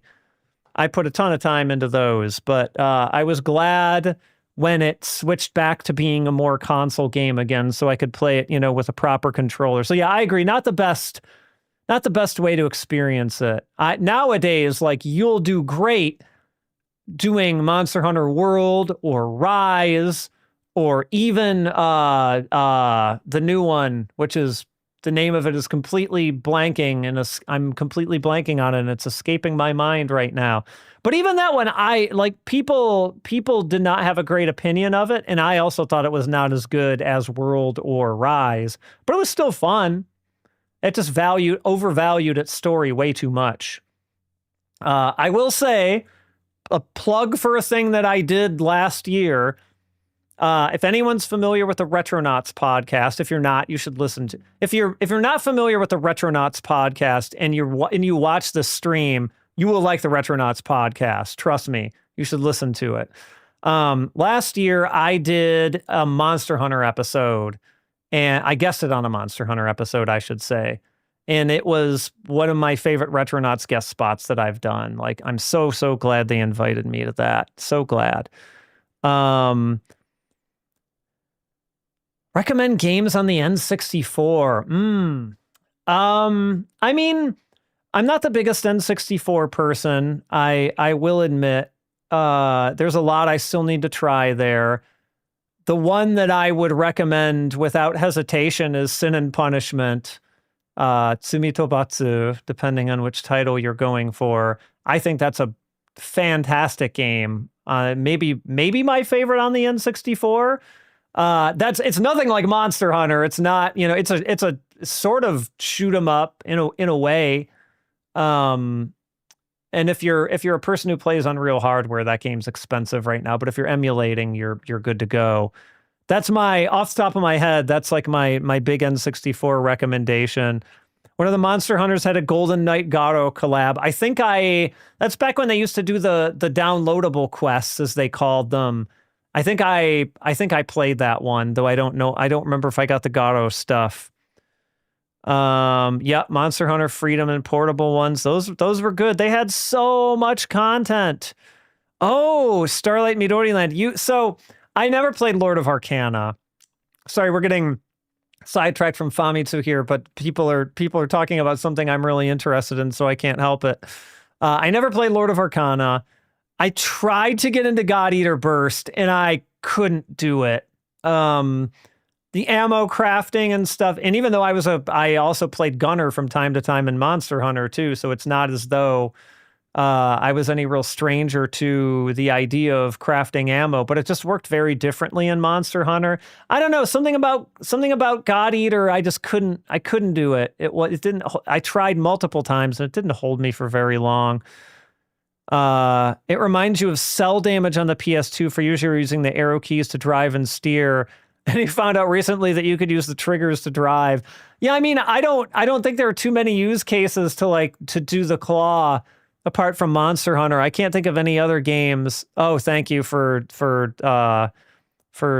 noting the episode number there. Much appreciated. Yeah, I love being on that episode. I was the elder Monster Hunter statesman on that episode. I was on with Bob and Kat Bailey, two big Monster Hunter fans, and neither of them had been playing quite as long as me, and so I was able to kind of talk about some of the older stuff, especially Try, which is just... Try was the first one to get my heart, and I think it still had some of the best set pieces in it. The Gen Moran fight, and so good. Such good times, such good memories. Yeah, I agree. The N60, anything that Treasure did on the N64 is pretty much worth checking out. Yeah, I forgot Mischief Makers was Treasure, Sin and Punishment was Treasure, Bangayo was Treasure. Yeah, those are all really worth it. And yeah, we have Akumajo Densetsu, which is Starlight Midori Land, I believe said was the best version is still the Famicom one because of that killer sound chip, that killer extra sound hardware. And of course we get 7887 here. That's I would actually argue it deserves better than this, but you know, this is not a bad score. And I don't know if we have any Mappy Kids fans, but that got a 6785. I don't know. I played Mappy Land. I played what's the other one? Not Mappy Kids. Hopping Mappy. I don't think I've ever played Mappy Kids. So I have no opinion on Mappy Kids particularly. All right, but before we get to Double Dragon 2, let's just take a quick peek and see if there's anything under here that's worth looking at. We got the Fist of the North Star Game Boy game. Holy, wow. Yeah, 5563. That's about right. That's about what that game deserves. Weirdly, like a fighting game. A sort of like prototypical fighting game. I wouldn't recommend it, and I'm a big Fist of the North Star fan. One day, when the series that I'm working on for the stream wraps up, when the gameplay Harmonies stuff wraps up, I might take a Thursday or something every once in a while and pick different anime series that don't have like a gajillion games in there, and I might do like a chronological playthrough of some licensed anime games, and like absolutely Fist of the North Star will be one of the ones that I do because I love Fist of the North Star. What else we got? Anything interesting? Oh, we got the Mega Drive Golden Axe. 888 across the board. Nope, 8887. Still pretty good. That was a pretty good port of Golden Axe. I'll agree with that. Rom Stadium. The Glory of Hercules, Heracles no Eiko 2, Part 2. We've got what? F1 Triple Battle, 3 players. Boy, oh boy. What else? Anything? We got a lot of reviews in this. Holy. Asmic World for the Game Boy, good old Boomer, everyone's favorite mascot Boomer. Urusei Yatsura, yeah, I would like to. Urusei Yatsura didn't have a ton of them either, so that would actually be a pretty decent list to go through. I think I played Lum's Wedding Bells a little bit at some point, but I don't think I played any of the other ones. Oh, Selection was called sort of Selection Erabarashi Mono. So like the chosen one. What a weird name. What a weird title. Just thinking what in my collection of gaming consoles you could recommend what games to play. You covered PS1, PSP, and oh boy, this is, hold on. Let's take a look at this list first, and then we'll get back to recommendations here, because that's quite a few. We got Red Alert, we got Heiankyo Alien. Somebody called Jeremy Parrish. There's a review of Heiankyo Alien in here. I actually had this Heiankyo Alien port for the Game Boy. This was my first Heiankyo Alien experience. 5674. Yeah, they're probably just looking at it as being too old at this point. I love this screen. Monster Demolition. Is this a Rampage? Is Monster Demolition a Rampage? It kind of looks like it, doesn't it? This is probably for the Lynx, so I'm assuming it must be. Yeah, Lum's Wedding Bell is basically Teddy Boy Blues. You're not wrong. You are not wrong. What do we got to close things out here? Gambare Goemon Gaiden. Zoom for the Mega Drive. And Adventures of Lolo here. Is that Godzilla being picked or flicked or picked? I assume you were talking about, yes, you're right. It's got like I didn't actually notice the hand that's like picking Godzilla's nose here. Boy, oh boy. And I can't believe Karateka on the Game Boy is that wonderful, but what do I know? All right, let's get up here and quickly look at the reviews for Double Dragon 2, and then we'll try and answer Mr. British Plonker's recommendations here. I'm sure I can think of something for all those. All right, Double Dragon 2. 6776. I mean, before we look at some of the comments, like what do people think of those scores for like the NES Famicom version of Double Dragon 2? I'm thinking about my own opinions here. Like, I feel like it maybe. The problem is my initial reaction is I'm like, I feel like it deserves a little bit better than that. Maybe not a ton better, but a little bit better. And then I think of the platforming and I'm like, oh God, maybe that's where these scores came from. All right, let's just kind of get a little bit of a beat on some of these here. We don't really have too many outliers since it's like two sets of the same numbers. And even here, they're kind of mentioning this is, the Double Dragon series, which has been very popular in America. So even now, we're like painting the narrative that Double Dragon is more popular in the West than it is in Japan, right? And so it's like the tight gameplay is preserved here in the sequel.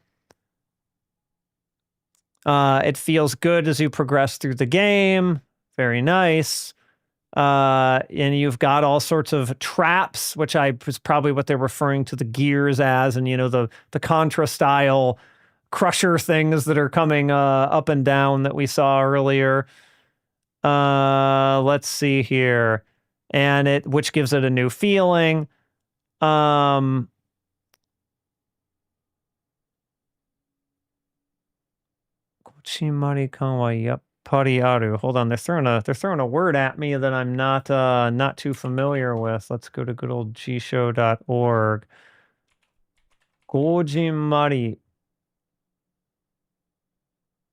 Gojimari-kan. That's interesting. I'm trying to.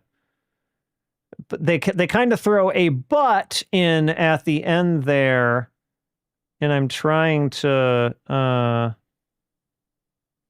whatever the word they're using there to describe the feeling. It sort of feels something. I'm not quite finding the word for it. It might be a slangy word of the day or something. But either way, they gave it a 7, so they probably feel that it's lacking a little bit of something. Let's take a look at like one of the 6s here. So it's fundamentally the same thing as the series up until this point. And, it feels good to hit and throw enemies. But it has a strong emphasis on story, which it definitely does have a more strong emphasis on story than the first one does, right? And they actually feel like that dilutes it a little bit more than the previous entry, which I guess I can see that.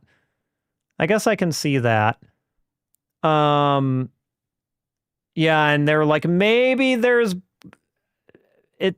probably a few too many traps in the levels, and like, yes, I think this is just them saying like there's too much dumb platforming, and yes, there is too much dumb platforming. The visual scenes, hold on a second.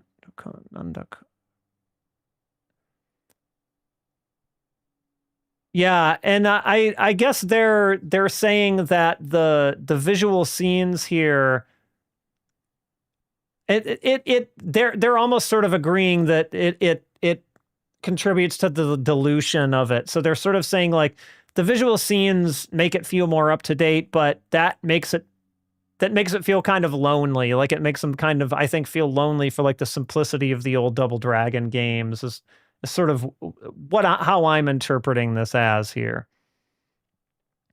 All right, let's see. We had some recommendation asks. Let's see if I can pull something out for Mr. British Plonker here. So let's see, what were the systems in question? They were DS, PS3, PS4, PS5.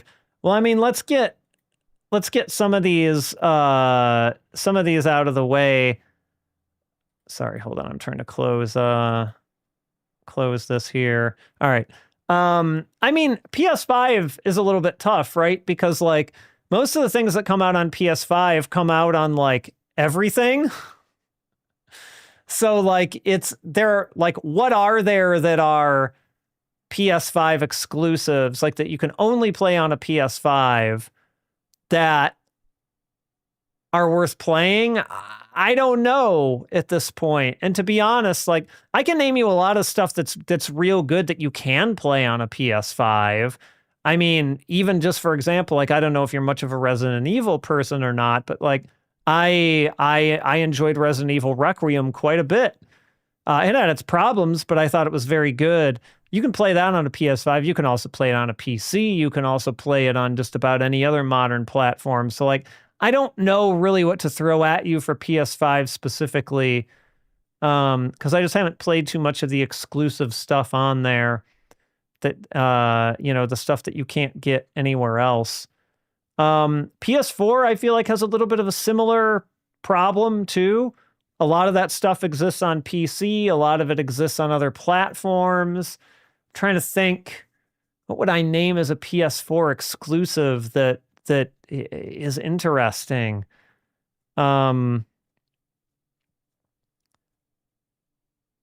Yeah, I don't know. I'm having a little bit of a tough time with that one because I feel like that's the generation where things started getting just so cross-pollinated, right? I'm sure I could go downstairs and look at my PS4 collection and be like, oh, maybe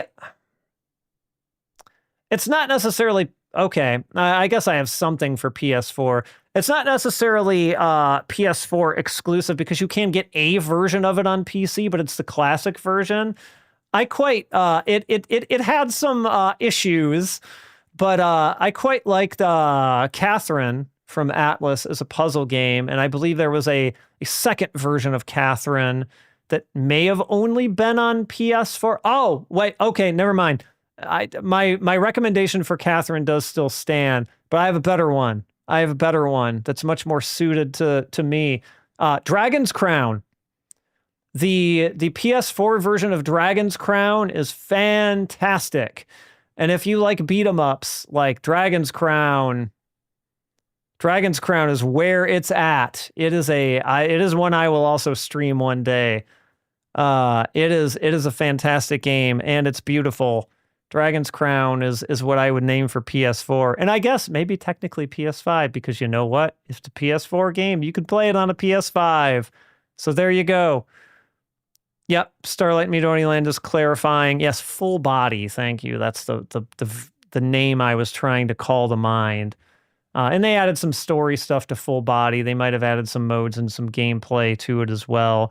But I can't believe it took me that long to think of Dragon's Crown. Like, of course, I should be thinking in terms of beat 'em ups.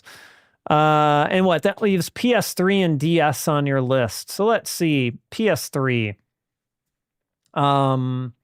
Technically, Dragon's Crown did launch on PS3 and Vita, but I would hold that up as the PS4 pick. You might as well get that version. PS4 has that's also a really good one too. Actually, the Yakuza Fist of the North Star game, I forgot about that one. That never left the PS4. Absolutely right. That is an amazing one. If you're into the Yakuza type of stuff, or if you're into Fist of the North Star, but I love both of those things, so it was a big hit for me. PS3. And now you have to think about, okay, stuff that didn't make it off of PS3, stuff that's just kind of trapped there. Boy. Again, I'd almost have to go and look at like, so one thing I could name, it's not only PS3. It also came out on the Xbox 360 and is backward compatible to the Xbox One. So that's honestly probably a better place to play this game. But like if you don't have an Xbox anything and you don't care about having one, but you do have a PS3, you could play Ashura's Wrath, which I actually quite liked. How would you describe Ashura's Wrath? It's a lot of, boy, oh boy. God, I'm having a real tough time trying to figure out how I would even describe this game. It's a lot. It's kind of a 3D beat 'em up type deal, but it's very over the top. super anime. Has a lot of QuickTime events in it, which is maybe the downside to it. Oof, Splatter. I'm not a Splatterhouse 2010 fan. I do not like that game. I would not personally recommend that to anyone, but that's me.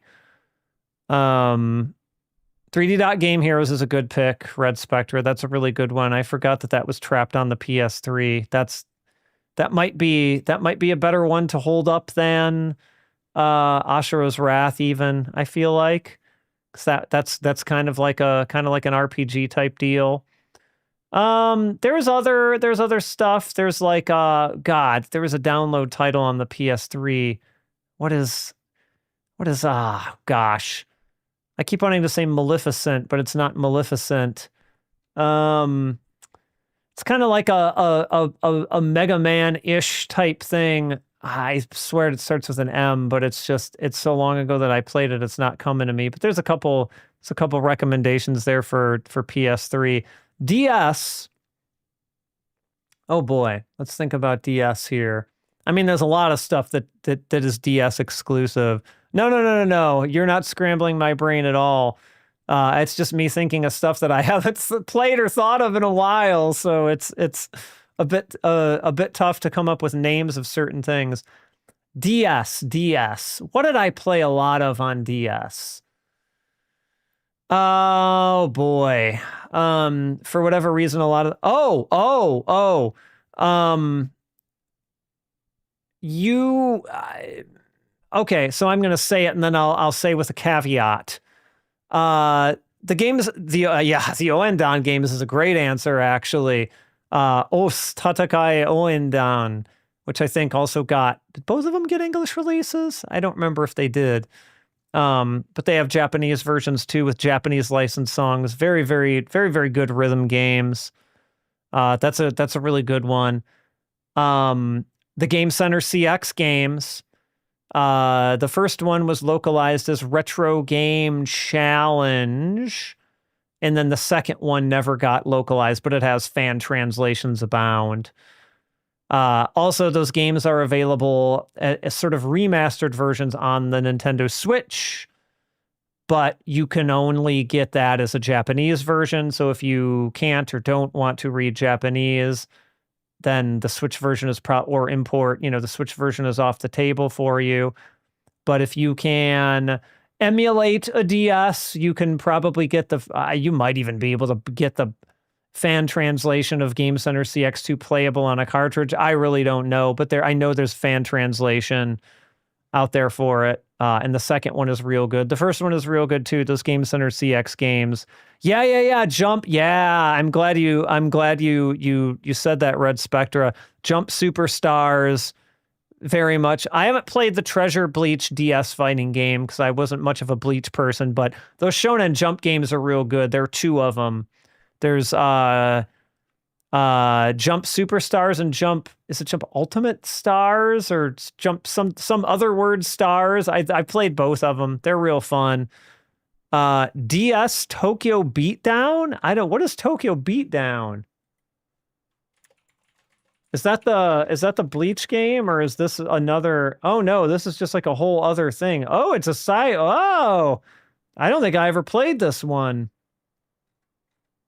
I will have to look into this. This looks interesting. Yeah, Space Invaders Extreme 1 and 2 are real good recommendations. And I think, were those ported to anything else? Maybe those weren't. Maybe I'm thinking of a different Space Invaders one, but there's also I believe a special controller you can get. Maybe I don't think I'm wrong about that. It's the paddle, right? The paddle that you could also use for the DS Arkanoid, I think also work for those Space Invaders games, if I'm not mistaken. I've got those downstairs as well. Yeah, those are really good recommendations, all of those, I think. Sadly, I do have to wrap things up here. So for as much as I'd love to go through here and Tetris DS. Tetris DS is another really good one too. That's a really, really good version of Tetris. Yes. So Thursday, I'll be streaming again Thursday, for anyone new here. And we're going to continue down with the games in the book that you see in some corner from me, Gameplay Harmonies. We're into the PS1 era, and we are going to be starting things off with an amazing game. It's an amazing game for multiple reasons. The Hote Tomoyasu game, Stolen Song, so I really would encourage you to come back for that on Thursday. It's going to be a blast.